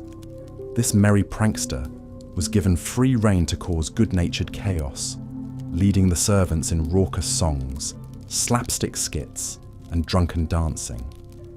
Even the esteemed King Henry VIII was known to caper and carouse incognito at festivals during his younger years. Perhaps there is something eternally appealing about these temporary flights from the everyday, these socially sanctioned pressure valves. They speak to a fundamental human need to occasionally cast off the shackles of propriety and lose oneself in a bit of carefree merrymaking. From the raucous carnivals of medieval Europe to the wild Mardi Gras celebrations of today, we still delight in these festive detours from the daily grind. But alas, all good revels must come to an end, and so too must our whimsical journey through the annals of medieval entertainments draw to a close. As we bid farewell to the jousting knights and carousing jesters, the mischievous mummers and marvellous minstrels, let us tip our hats to the enduring ingenuity of the human spirit. For even in the face of tremendous hardship and strife, our medieval forebears found endlessly inventive ways to enliven their days with fun and folly. May we all strive to bring a bit more of their playful resourcefulness into our modern lives, to fill our days with life-affirming laughter and wonder at every opportunity. And with that gentle reminder, dear viewer, I bid you good night. Sweet dreams of spirited lute strumming and salty tavern tales to you all. You make an excellent point about the importance of fairs to the medieval economy. The great seasonal trade fairs served as vital commercial hubs, attracting merchants and customers from far and wide. These vibrant gatherings were not only crucial for conducting business, but also provided rare opportunities for people to socialize, be entertained, and experience a bustling atmosphere so different from the usual pace of medieval life. One of the largest and most famous of these events was the Stourbridge Fair, held annually near the town of Cambridge, England. Originating way back in the early 1200s as a local gathering for farmers and tradesmen, the fair steadily grew over the centuries in both size and significance. By the late Middle Ages, merchants came from all over England and even from continental Europe to attend the Stourbridge Fair. For nearly a month from late August to late September, the normally quiet meadows outside Cambridge transformed into a vast tented city alive with commerce and revelry. A Spanish visitor to the fair in the 1400s marvelled at the endless rows of stalls selling all manner of goods. Fine textiles, precious spices, handcrafted wares, barrels of wine and ale. It was like the entire world of trade condensed into a single time and place. Just imagine the sights and sounds of this sprawling fair at its peak. Everywhere, merchants and vendors would be calling out their wares, enticing passers-by. Silks and satins, velvets and lace, the finest fabrics from Italy and the East. Spices from distant lands, cinnamon, pepper, cloves, fit for a king's table. Mead as golden as the sun, ale as dark as night, wines to lift the spirit. Mingling with the shouts of sellers was the clamour of countless voices, haggling over prices in a dozen languages and accents. The pungent scent of exotic spices mixed with the earthy smells of livestock, hay, and wood smoke from the food stalls. Minstrels and acrobats wove through the throngs, adding flashes of colour and music to the bustling scene. The fair was also famous for its many entertainments. Troupes of actors staged mystery plays, religious dramas depicting biblical stories, puppeteers, jugglers, and acrobats performed to the delight of children and adults alike. And of course, there was the raucous temporary district of taverns, alehouses, and gaming dens that catered to the fair's visitors. But the Stourbridge Fair was more than just a giant party. It played a vital economic role. For many merchants and tradesmen, the money they made at this fair could sustain them for the rest of the year. The universities of Oxford and Cambridge relied on the Stourbridge Fair as a major source for the year's supplies, and the tax revenues collected at the fair swelled the king's coffers as well. Unfortunately, like many aspects of medieval life, attending a major fair could also be hazardous. Outbreaks of disease sometimes spread rapidly in the crowded conditions. Fires posed a constant danger in the close-packed temporary stall cities. And the large concentrations of wealth inevitably drew thieves and scammers. To help keep order and settle disputes, a special court known as the Court of Pie Powders was set up at most large fairs. This rather strange name comes from the French pieds poudrés, meaning dusty feet, likely referring to the throngs of fairgoers stirring up the dirt. These temporary courts, based on merchant law, allowed for swift resolution of conflicts that arose during the fair. As the Middle Ages gave way to the early modern era in the 1500s and 1600s, the Stourbridge Fair gradually declined from its former preeminence.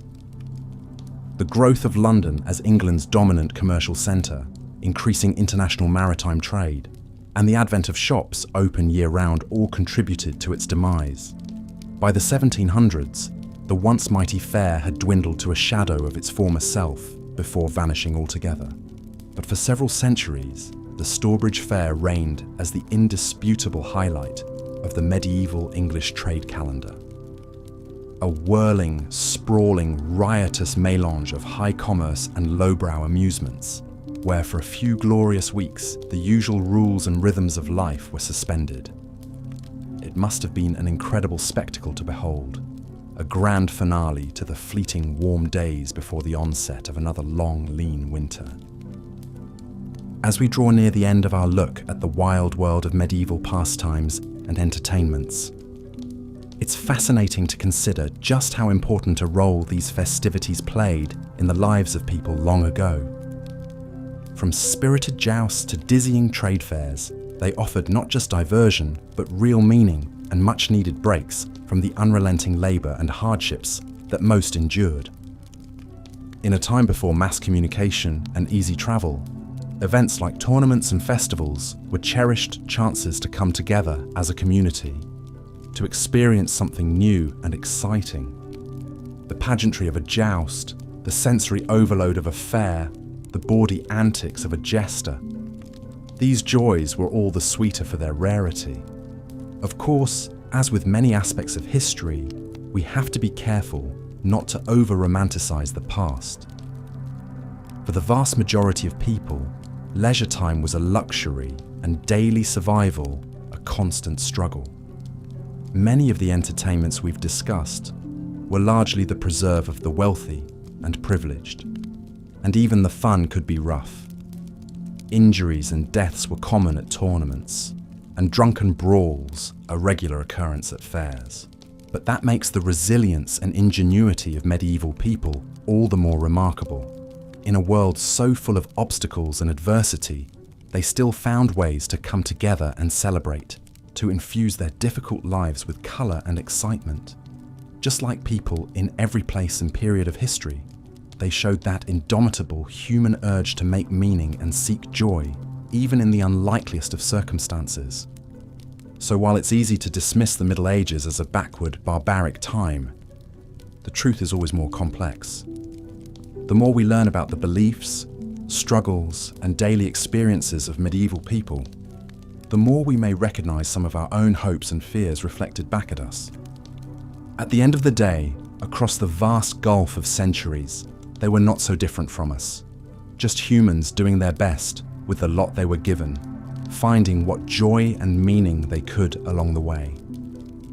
And if our modern world, with all its wonders and conveniences, should ever feel too frenetic or frayed, perhaps we could learn a thing or two from our medieval ancestors about the simple pleasures of a bawdy story well told, or a lively tune played on a humble lute under an open sky. But for now, the sights and sounds of our imaginary Starbridge Fair begin to gently recede as weariness draws its soft cloak about us. The bright banners and tents fade into twilight shadows, the shouts and laughter of the fairgoers muffled to a distant murmur. Rest now, weary time traveller, and may your dreams be filled with the vivid colours and merry melodies of a world long past, but never truly lost. Good night. The nobility also enjoyed lavish feasts and banquets, which were a chance to showcase their wealth, power, and sophisticated tastes. The great halls of castles and manors would be decked out with embroidered tapestries, gleaming candelabras, and long tables covered in white linen. The guests, dressed in their finest attire, would be seated according to their rank, with the host and most important personages at the high table. The kitchens would be a hive of activity, with dozens of cooks, scullions, and servers preparing a dizzying array of dishes. A typical feast might start with a first course of soups, stews, and savoury tarts, followed by a main course of roasted meats like venison, wild boar, swan and peacock, often presented in elaborate displays with their feathers reattached. Alongside the meats, there would be a variety of side dishes, including freshwater fish, eels, lobster, oysters, salads, and a plethora of vegetables like peas, asparagus, and artichokes. The finest delicacies were flavoured with exotic and expensive spices like saffron, ginger, cloves, and nutmeg, which were imported from distant lands at great cost. Diners would eat off of trenchers, which were flat rounds of stale bread that served as an edible plate. They would use their personal knife to spear food from the common serving dishes, and their fingers to convey it to their mouth. Forks were not in common use yet. Between courses, the trenchers would be given as alms to the poor. Wine, ale, and mead flowed freely from ornate goblets and drinking horns. A royal feast could feature up to 7 courses and last for many hours, often with musicians, jesters, and other entertainments between the courses. It was considered the height of refinement and courtesy for a lord to offer a particularly choice morsel of food to an honoured guest with his own knife. One of the most lavish and legendary feasts of the medieval period was the Feast of the Pheasant, hosted by Philip the Good, Duke of Burgundy, in 1454. The occasion was Philip's declaration of his intent to go on a crusade against the Ottomans, who had recently captured Constantinople. The banquet featured a series of elaborate entremets, or sculpted foods that served as table decorations and conveyed allegorical messages. There was a large pudding in the shape of a castle with the banners of the Ottoman Sultan, which Philip dramatically sliced into. There was a giant pie from which burst 28 musicians dressed as birds when it was cut open. The table also featured a statue of a naked woman crying tears of rosewater in supplication for the defense of Constantinople. Each course was served to the accompaniment of pageants, songs, and dramatic readings celebrating the chivalric valor of going on crusade. At the high point of the feast, a live pheasant was brought in, elaborately decorated with a gold collar and jewels. Philip and his fellow lords made solemn vows on the pheasant to fight the infidel. Ironically, despite all the pomp and ceremony, Philip never actually went on crusade, as he was too preoccupied with enlarging his own territories.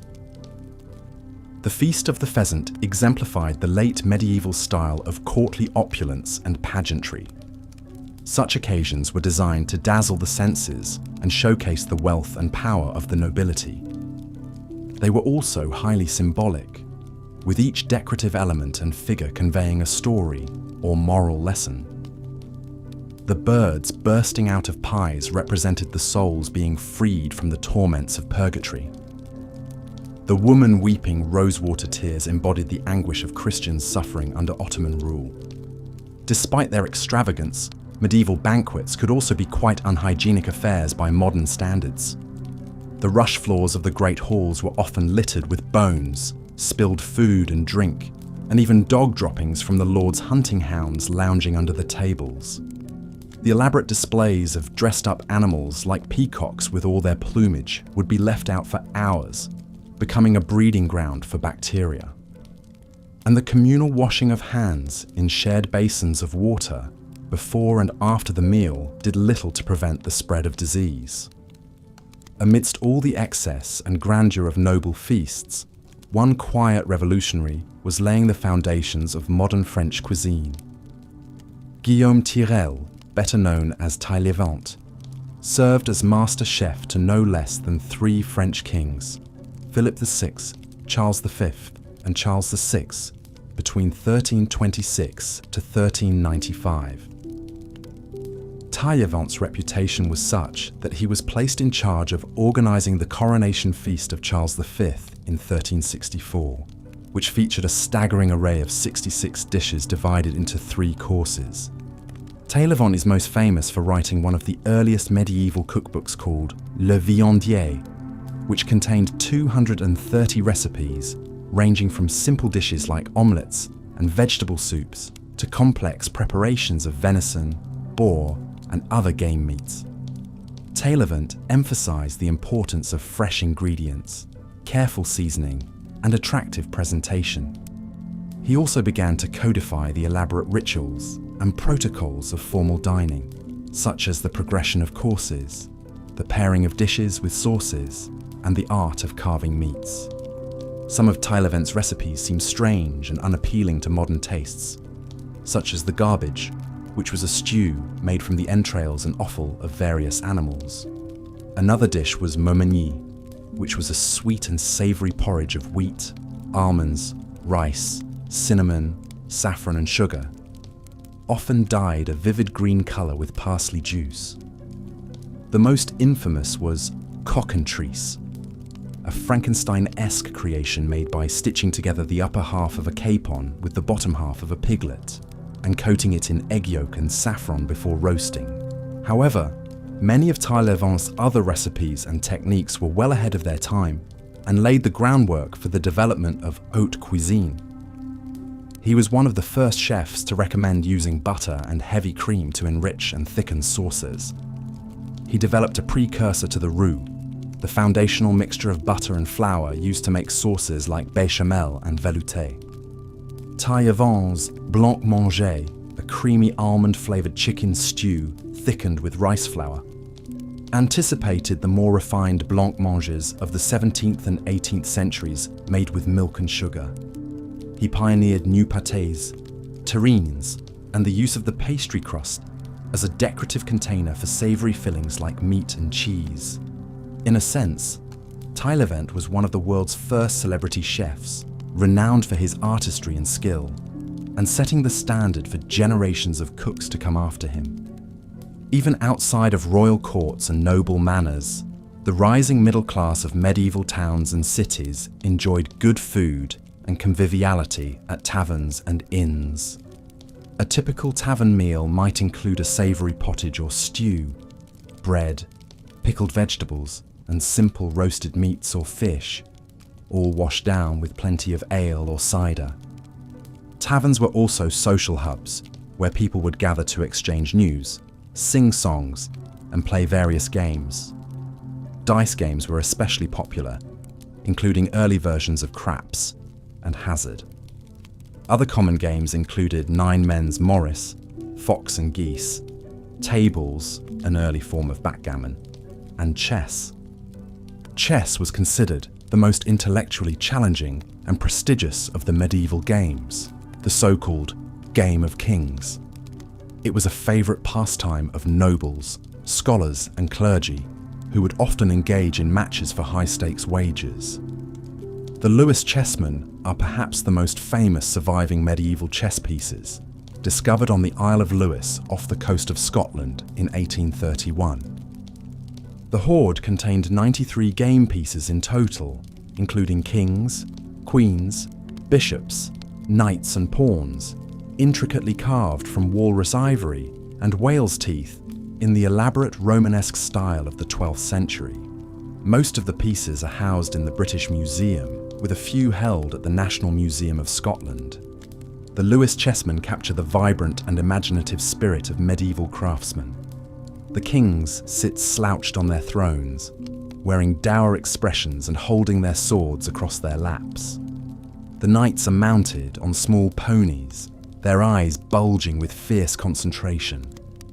The rooks or warders are depicted as wild-eyed berserker warriors biting the tops of their shields in battle frenzy. Scholars believe the chessmen were likely crafted in Trondheim, Norway, between 1150 to 1200 AD. At that time, the Isle of Lewis was part of the Kingdom of Norway, and the presence of such a rich hoard suggests it may have belonged to a high-ranking noble who was travelling through the area. Archaeologists speculate that the chessmen may have been concealed during a shipwreck or buried by a merchant en route to trading markets in Ireland. The Lewis chessmen are not only exquisite works of art, but also a window into the popular pastimes and material culture of the medieval nobility. Chess was more than just a frivolous game. It was seen as a way to sharpen strategic thinking, hone courtly graces, and display cultured tastes.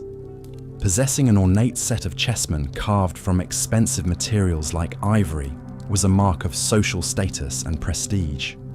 One of the most chess-obsessed medieval monarchs was King Alfonso X of Castile, also known as Alfonso the Wise. Alfonso was a renowned scholar and patron of the arts, who wrote extensively on a wide range of topics, including science, law, history, and music. In 1283, he commissioned the production of a lavishly illustrated manuscript called the Book of Games, or Libro de los Juegos, in Spanish. The Book of Games is one of the most important sources we have on medieval games and their rules. It contains 97 pages of detailed descriptions and colour illustrations of various games, primarily chess, dice, and tables. The chess problems in particular are highly advanced and complex, attesting to Alfonso's skill and passion for the game. Interestingly, the book also includes astrological charts linking certain dice rolls to the influence of the planets and the zodiac. This reflects the medieval belief in the interconnectedness of all aspects of the cosmos and how even seemingly random games of chance could be imbued with deeper symbolic meaning. Alfonso was not alone in his love of gambling. Many medieval nobles were notorious for their high-stakes wagers on games of dice, cards, and chess. In 1254, King Louis IX of France had to ban gambling on the Crusades because too many of his soldiers were losing their money and arms. In England, King Henry VIII was known to lose vast sums at dice and cards, contributing to the depletion of the royal treasury. Perhaps the most extravagant expression of the medieval passion for gambling was the ridotto, or private gambling house, established in Venice in 1638. The ridotto was essentially an early casino, featuring various rooms and tables for playing games like bezzetta, biribi, and dice. It catered to the wealthy nobility and was famous for its opulent decor with gilded mirrors, plush carpets, and frescoed ceilings. The ridotto set the stage for the development of casinos and gambling resorts in the modern era. But it also reflects the timeless human fascination with games of chance and skill, the thrill of risk and reward, and the desire to test one's luck and prowess against others. From the humblest tavern dice games to the Game of Kings, played with ornate ivory chessmen, medieval pastimes reveal the ingenuity and playfulness of the human spirit across the ages. Of course, no medieval nobleman's prestige was complete without a love of hunting, the true sport of kings. Hunting was not just a recreational pastime, but also an important symbolic ritual that affirmed rank, martial prowess, and dominion over nature. Great lords maintained vast hunting parks called forests, chases, or warrens, where they alone had the right to hunt game like deer, boar, and hare. These parks were patrolled by gamekeepers and foresters who prevented poaching by commoners on pain of severe punishment. A nobleman's hunting retinue was a microcosm of the medieval social order. At the top was the lord himself, often on horseback, armed with a sword, lance or bow. Then came his huntsmen, prickers and yeomen, each with their specialized roles and distinctive livery. The huntsmen, also called burners, handled the hounds, the big, powerful raches and alontes used to chase and bring down the quarry. Prickers were mounted hunters who rode ahead to flush out game with horns and cries of "Hike a Talbot," "Hike a Beaumont." Lower in status were the unmounted yeomen armed with boar spears and quarterstaffs, and the beaters who drove prey out of the underbrush with staves and rattles. At the bottom were the humble trencher hounds who served as food tasters and disposers of offal and carrion. Strict codes and rituals governed every noble hunt. The type of game hunted, the weapons used, and even the cuts of meat one was entitled to all depended on one's place in the feudal hierarchy. A lord was expected to know the proper terminology for every aspect of the hunt, from the fumets or droppings of the heart to the curie, the elaborate butchering and feeding of the carcass to the hounds. Few lords were more passionate about hunting than Philip the Bold, Duke of Burgundy. Philip was a larger-than-life figure who embodied the pageantry and excess of the Burgundian court in the 14th century. He inherited one of the largest and richest duchies in Europe, encompassing not just Burgundy, but also Flanders, Brabant, and Holland. Philip used his vast wealth to indulge his love of fine art, music, tournaments, and above all, the thrill of the chase. Philip's court was renowned for its opulence and spectacle, with lavish banquets, masques, and entertainments. But it was his hunting expeditions that truly showcased his power and prestige. The Duke's hunting retinue could number over 1,000 men, with hundreds of hounds, horses, and hawks. They would set out in a vast, colourful procession, with trumpets blaring and banners snapping in the wind, led by Philip himself in resplendent hunting attire. One of Philip's favourite hunting grounds was the forest of Crécy, near his castle of Hesdin in Picardy. There, in 1387, Philip hosted a legendary hunting party for his brother King Charles VI of France and his uncles the Dukes of Berry and Bourbon. The forest was stocked with a staggering array of game, including deer, boar, wolves, foxes, hares, and birds. The hunters rode out at dawn, divided into 4 parties, each led by one of the royal dukes. Philip, as the host, had the privilege of leading the first chase. According to the chronicler Jean Froissart, the duke's hounds quickly flushed out a hart of 10, a magnificent stag which led them on a wild chase through the forest. The hart finally sought refuge in a small pond, where it was surrounded by the baying hounds. But rather than let the hounds make the kill, Philip dismounted and approached the stag on foot, lance in hand. In a show of martial valour, he dispatched the hart with a single thrust of his spear, to the cheers of his fellow hunters. The bloody carcass was then carried back to the castle in a triumphal procession, to be butchered and served at the evening banquet in Philip's great hall. This ritual of personally killing the stag was deeply significant in medieval hunting culture. It was a symbolic reenactment of the mythical chase of the white stag, an elusive, almost supernatural creature that led the hunter into the enchanted realm of the forest. Slaying the stag was seen as a test of courage, skill, and virility, a way for a lord to prove his worth as a warrior and a man. For Philip, the art of hunting was inseparable from the art of war. He was a fierce and canny military commander who fought in some of the most important battles of the 100 Years' War between England and France. In 1382, Philip led the French army to a decisive victory over the rebellious weavers and artisans of Flanders at the Battle of Rosebecque. He was also a key player in the complex web of negotiations, marriages, and treaties that shaped the political landscape of late medieval Europe. But perhaps Philip's greatest legacy was his role in transforming Burgundy into a cultural and artistic powerhouse that rivaled the great city-states of Italy. He patronized some of the most celebrated Flemish artists of the day, including the sculptor Claus Sluiter and the painter Melchior Brudelam. The illuminated manuscripts, tapestries, and goldsmiths' work commissioned by Philip's court set a new standard of virtuosity and sophistication. This opulence reached its apex in Philip's grandson, Philip the Good, and his legendary Feast of the Pheasant, which we described earlier. But Philip the Bold set the stage for Burgundy's cultural ascendancy through his savvy blend of martial prowess, political cunning, and artistic patronage.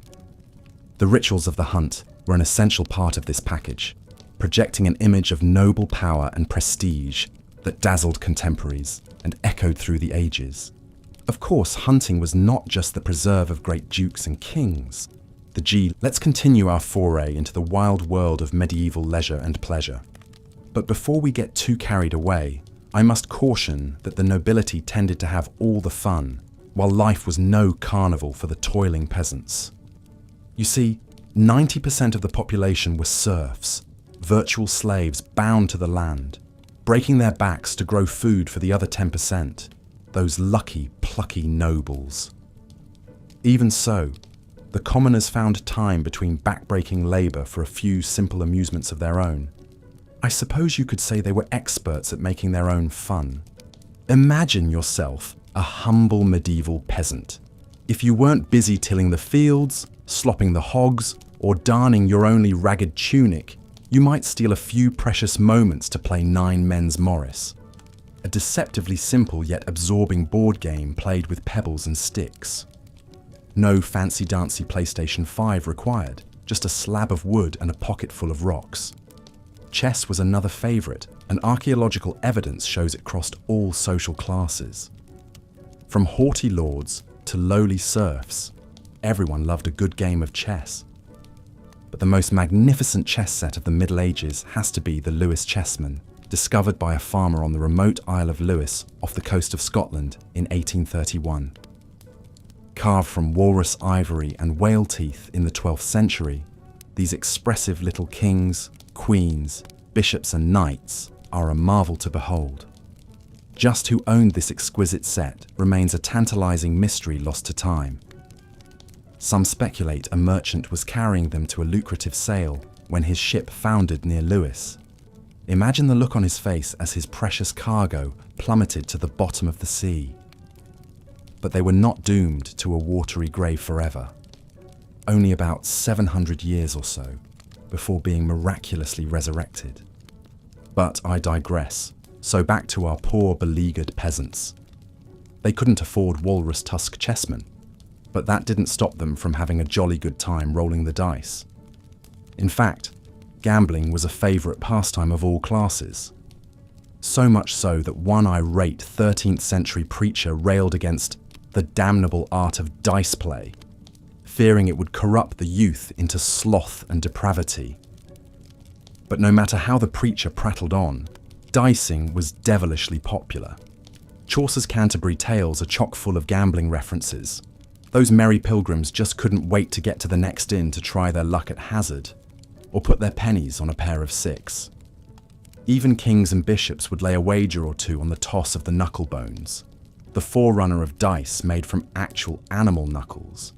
But gambling wasn't just a harmless hobby. It could be downright dangerous in the Middle Ages.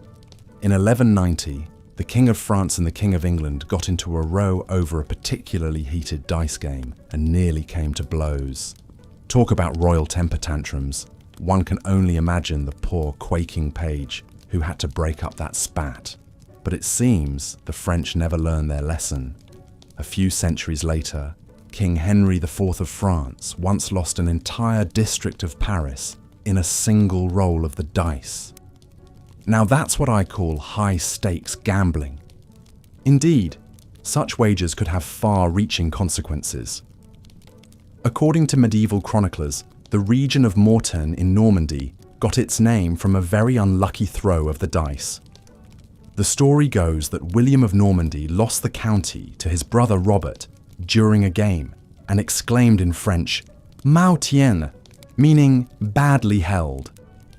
Whether a tall tale or true story, it certainly proves that when it came to dicing, the stakes didn't get much higher than a chunk of the duchy.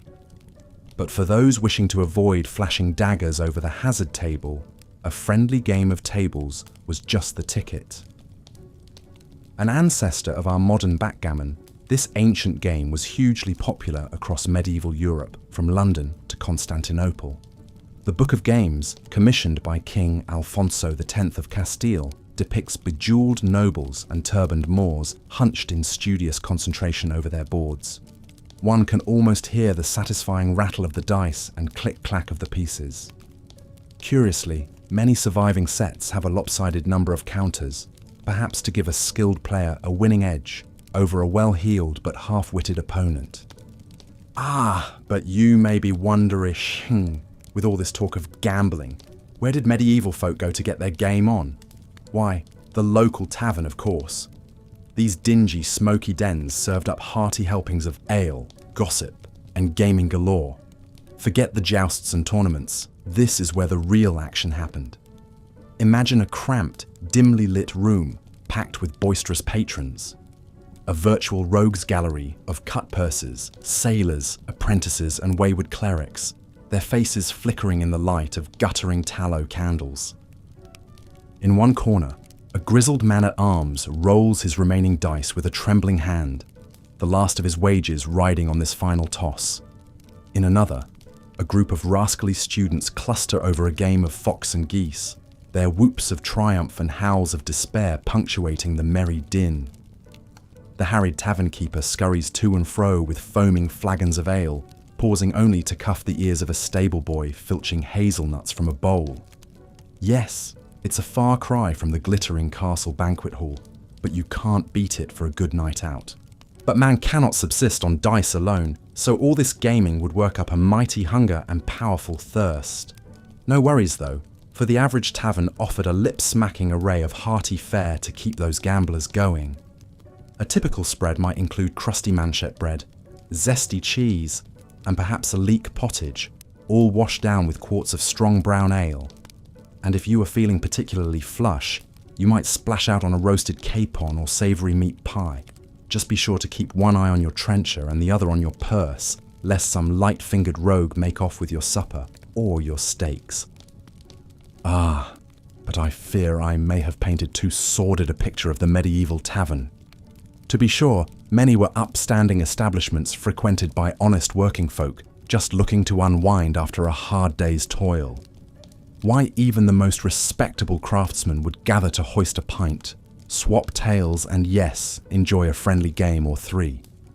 The tailor might try his hand against the cooper, the girdler against the glover, their good-natured ribbing and occasional oaths echoing into the wee hours. But gaming wasn't the only entertainment on offer at your local medieval watering hole. If you were lucky, a wandering minstrel might drop by to ply his trade, brightening up the evening with sprightly tunes and stirring tales of heroic deeds. A skill recounting of Sir Gawain and the Green Knight could make you forget the flea bites and watered-down wine, for a little while anyway. Other nights, you might be treated to the antics of a jester or a troupe of tumblers, their daring acrobatics and ribald japes coaxing chuckles and cheers from even the most dour-faced patrons. Of course, such diversions were not without risk. One false move, and an ambitious acrobat could wind up face first in a patron's pottage. I imagine more than one vacationing pope or lofty lord found himself wearing his soup after a juggling feat gone awry. But no form of medieval tavern entertainment could top the spectacle of the dancing bear. That's right, for a few coins, you could watch a shaggy, hulking beast lumber and sway to the mournful strains of a hurdy-gurdy. Just how the bear felt about his part in the act remains an historical mystery, but one suspects even the promise of a sticky bun or two failed to erase the indignity of it all. Indeed, animal welfare was not exactly top priority in the Middle Ages, but tavern bears were downright domesticated compared to the ferocious creatures stalked by noble hunters in the wild woods beyond the castle walls. Oh yes, hunting was the sport of kings and princes long before polo ponies and cricket bats. And any self-respecting medieval monarch worth his salt kept a well-stocked hunting lodge or two. Imagine yourself a guest at one of these rustic yet luxurious retreats. After a night spent on goose-down mattresses and Flemish lace sheets, you rise at dawn to join the royal hunting party. Outside, dozens of keen-nosed hounds strain at their leashes, their barks and bays shattering the misty morning calm. Liveried pages scurry to and fro bearing gleaming hunting horns and tooled leather saddles. And what a resplendent sight are the nobles themselves in their fur-trimmed cloaks and rich velvet gowns. But don't be fooled by all the pomp and pageantry. This is no pony ride in the park. A medieval hunt was a hardcore, often dangerous affair. You see, the nobles weren't tracking bunnies and badgers. Oh no, they were going after savage wild boar, fierce bears, and swift, deadly stags. Those picturesque tapestries of dainty lords and ladies prancing after a fluffy, snow-white unicorn. Pure poppycock propaganda spun by wily craftsmen looking to line their pockets with ducats from doe-eyed damsels. No, if you really wanted to impress your noble buddies, you set your sights on big game. The bigger and meaner, the better. Why even kings and popes got in on the action. In 1461, King Louis XI of France threw down the gauntlet to the Duke of Burgundy, challenging his rival to a boar-slaying contest. Now that's what I call Royal Rumble. Eat your heart out WrestleMania. But it wasn't just two-legged prey that medieval hunters had to watch out for. Many an overconfident young noble found himself gored by a raging boar or mauled by a grumpy bear. In 1477, the Duchess Mary of Burgundy, flushed with the thrill of the chase, took a nasty tumble from her horse and broke her back. She died 2 short days later at the tender age of 25. I suppose you could say curiosity killed the Duchess. Now I bet you're thinking hunting was just another macho pastime for manly, meat-loving men. Well, think again. Some of the most celebrated hunters of the Middle Ages were women. Take Queen Elizabeth of York, for example. This 15th century huntress was renowned for her skill with a crossbow and could shoot a stag through the eye at 200 paces. Now that's what I call a dead eye. But no medieval huntress could top the exploits of Margaret of Anjou, the fearsome 15th century Queen of England. This indomitable lady was an avid hunter and formidable warrior, personally leading her troops into battle during the Wars of the Roses. It was said she could track a hart through a moonless night and once took down a charging boar with a single thrust of her spear. Forget Queen of Hearts. This was the Queen of Hunting. Of course, not everyone had the stomach for such blood-pumping exploits. For those who preferred their thrills without the spills, there was always the muse. No, I'm not talking about the sound a kitten makes, but rather the medieval version of a falconry centre. Here, noble lords and ladies could experience the rush of the hunt from the comfort of a shady garden or castle terrace. Imagine whiling away a lazy afternoon, watching your favourite goshawk or peregrine falcon wheel and soar through the cloudless sky, then plummet like a thunderbolt upon some hapless hare or quail. Falconry was the Ferrari of the Middle Ages, flashy, expensive, and oh so thrilling. But like a high-performance sports car, a falconry bird required constant care and attention. A large royal mews might employ dozens of falconers, each tasked with training and tending to a particular bird. It was a delicate art, requiring patience, skill, and nerves of steel. After all, one false move, and you could find yourself at the business end of a razor-sharp beak or set of talons. But for those who could afford it, falconry was the ultimate status symbol. Why, a prized gear falcon from Greenland or Iceland could set you back the equivalent of a small castle. But it was money well spent, for a noble with a falcon perched on his fist was sure to turn heads at court. Why even Shakespeare name-dropped the sport in his plays? A sure sign it was the talk of the town. But as with so many medieval pastimes, falconry was not without its risks. In 1500, King Louis XII of France was out hawking with his courtiers when his prized bird was attacked by a pair of eagles. In the ensuing aerial dogfight, the king was accidentally struck by a stray talon and blinded in one eye. Now that's what I call a royal hunting accident. But I fear I may have given you the impression that medieval falconry was all pomp and pageantry. In truth, it served a vital role in putting food on the royal table. You see, falcons were the guided missiles of the Middle Ages, capable of taking down fast-flying game birds like ducks and partridges that were difficult to catch with traditional hunting methods. Why, a skilled falcon could snatch a plump goose right out of the sky.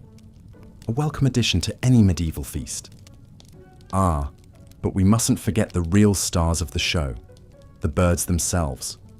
From the majestic gerfalcon to the nimble merlin, these feathered hunters were the pride and joy of any medieval muse. But perhaps none was more prized than the peregrine falcon, a sleek, swift predator that could reach speeds of over 200 miles per hour in a high-speed dive known as a stoop.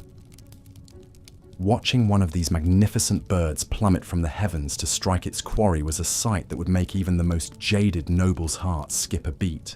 But as much as the nobles loved their falcons, they weren't above a little friendly competition. Falconry contests were a popular pastime, with nobles vying to see whose bird could take the most game or perform the most dazzling aerial maneuvers. Why, in 1390, King Richard II of England organised a grand falconry tournament to celebrate his marriage to Anne of Bohemia.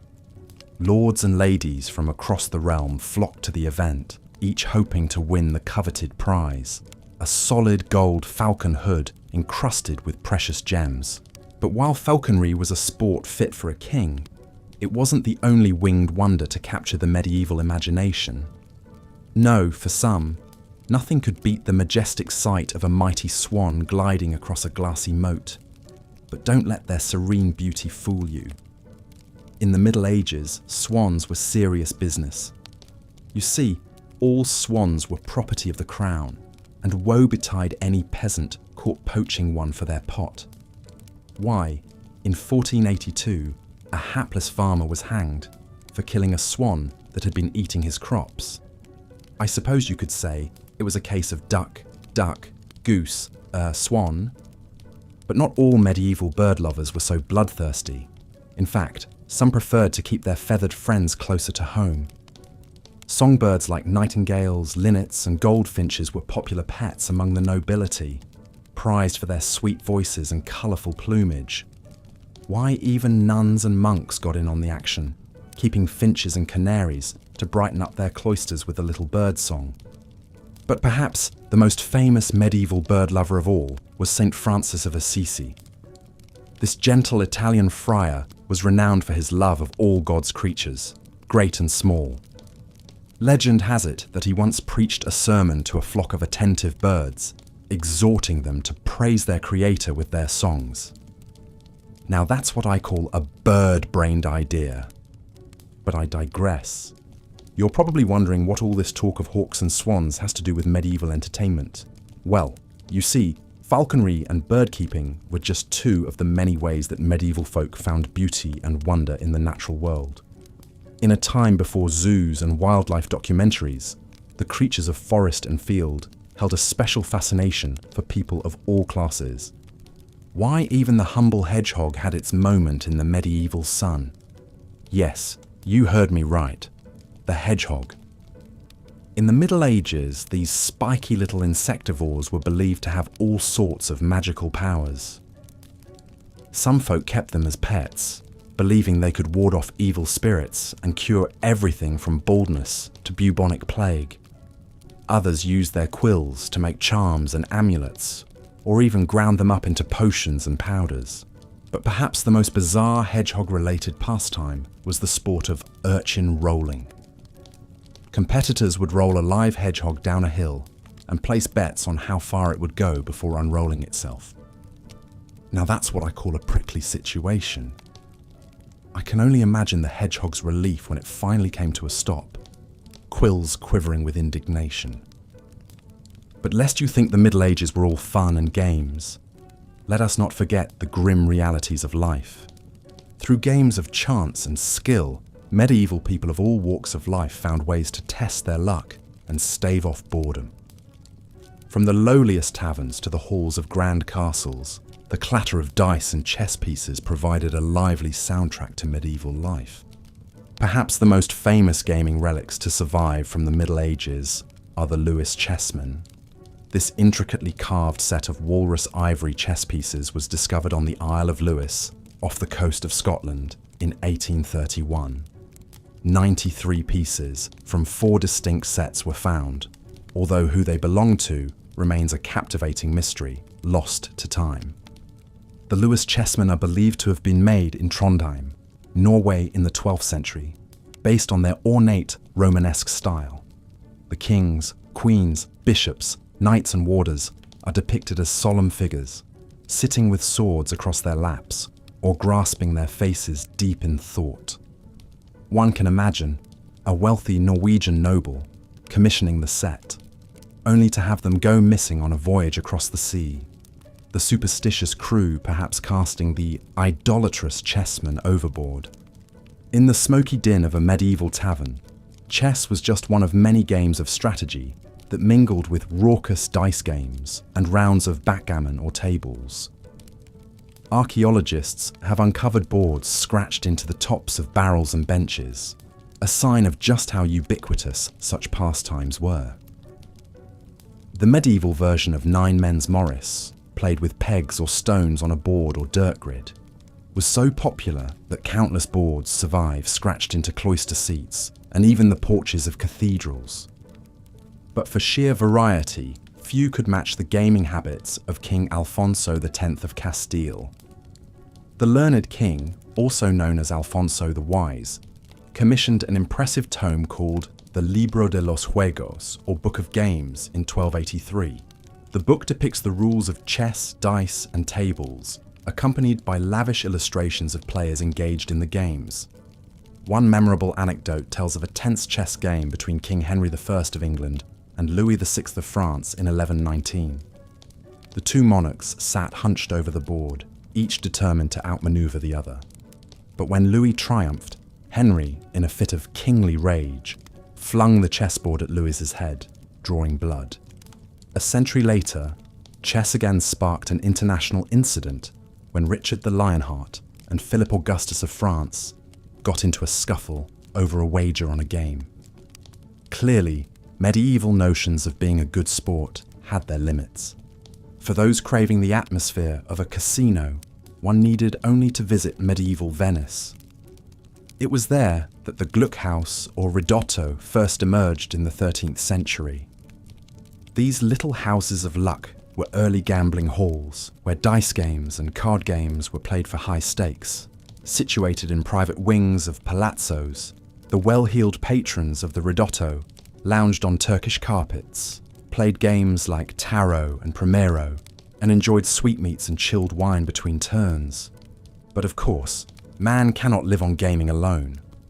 The medieval nobility had more refined tastes when it came to leisure, and nothing was more synonymous with their privileged status than the thrill of the hunt. Hunting was far more than a mere pastime for the nobility.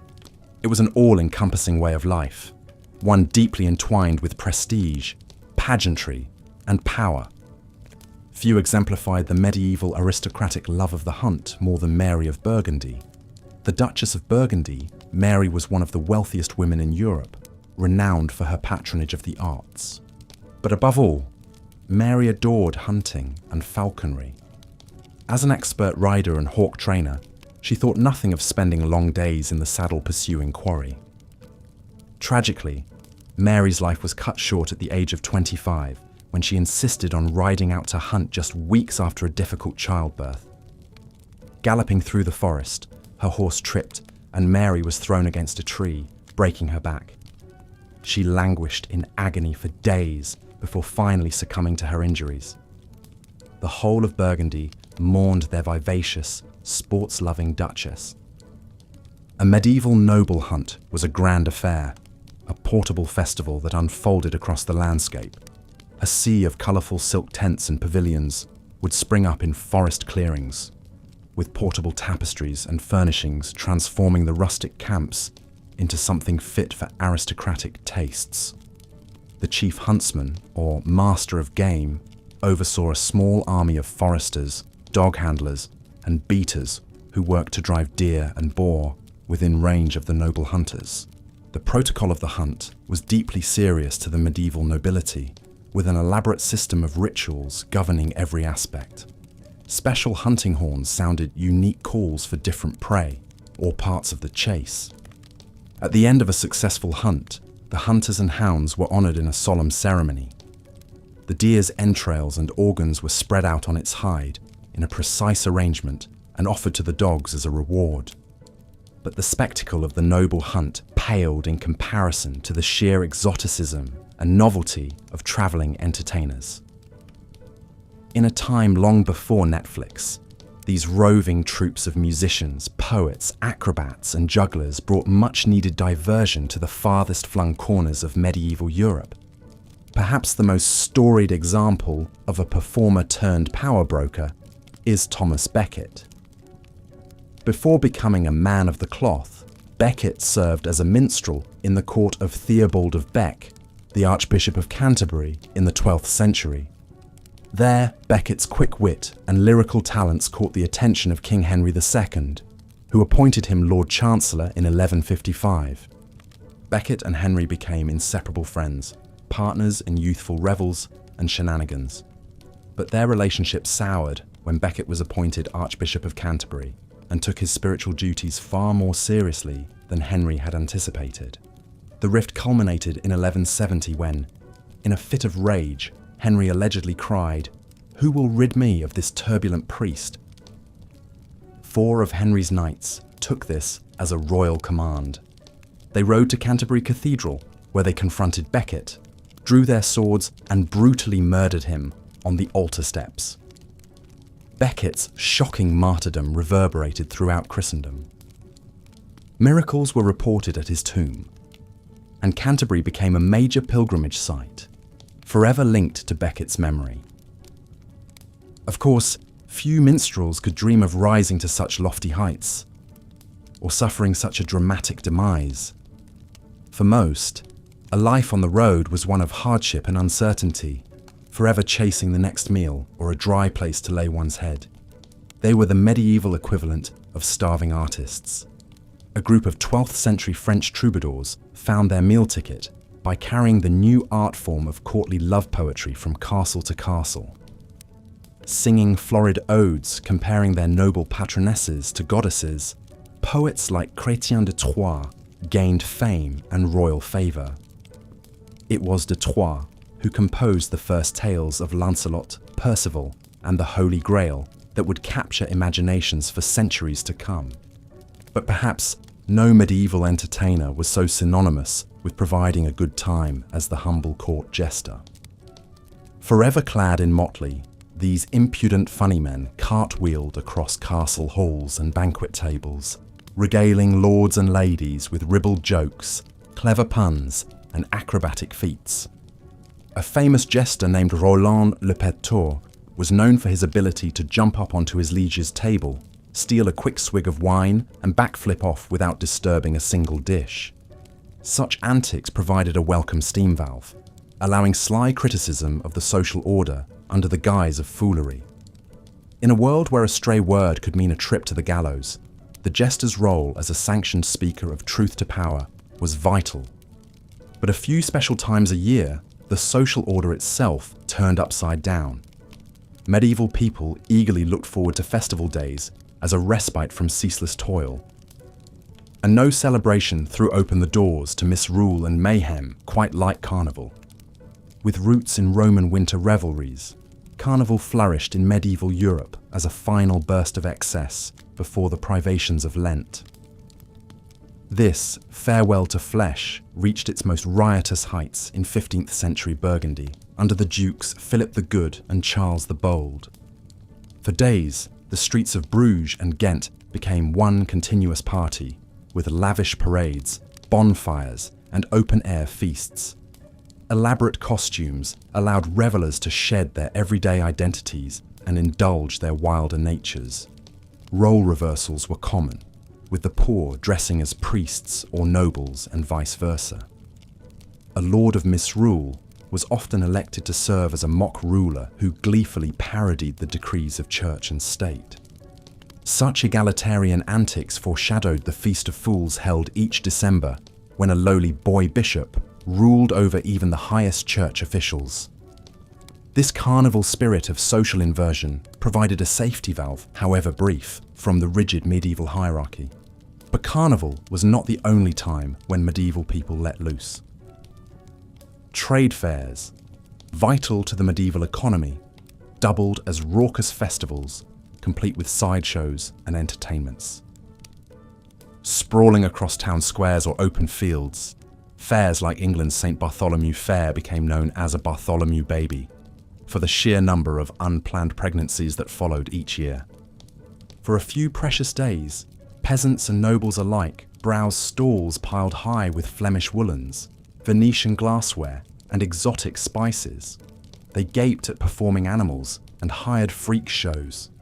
They guffawed at bawdy farces and mystery plays performed by amateur troupes. For a few silver pennies, the so-called Bartholomew birds could purchase mead and grilled pork pies, perhaps served by a comely tavern girl with a risque reputation. Such revelry no doubt provided a welcome escape from the drudgery and danger of medieval life. In an age when few could expect to see their 40th birthday, the promise of a few days of wine, laughter, and forgetting at the fair made the backbreaking labour in between seem almost worthwhile. And so, as our tryst with the wild and woolly world of medieval merriment draws to a close, one can't help but ponder what future generations might think of our own pastimes. Will scholars a millennium hence marvel at our full football and pumpkin spice latte rituals? Puzzle over the allure of binge-watching prestige television? One thing is certain: the human need for diversion is as old as civilization itself. However technologies and fashions might shift, we remain a species deeply driven to amuse ourselves by any means necessary.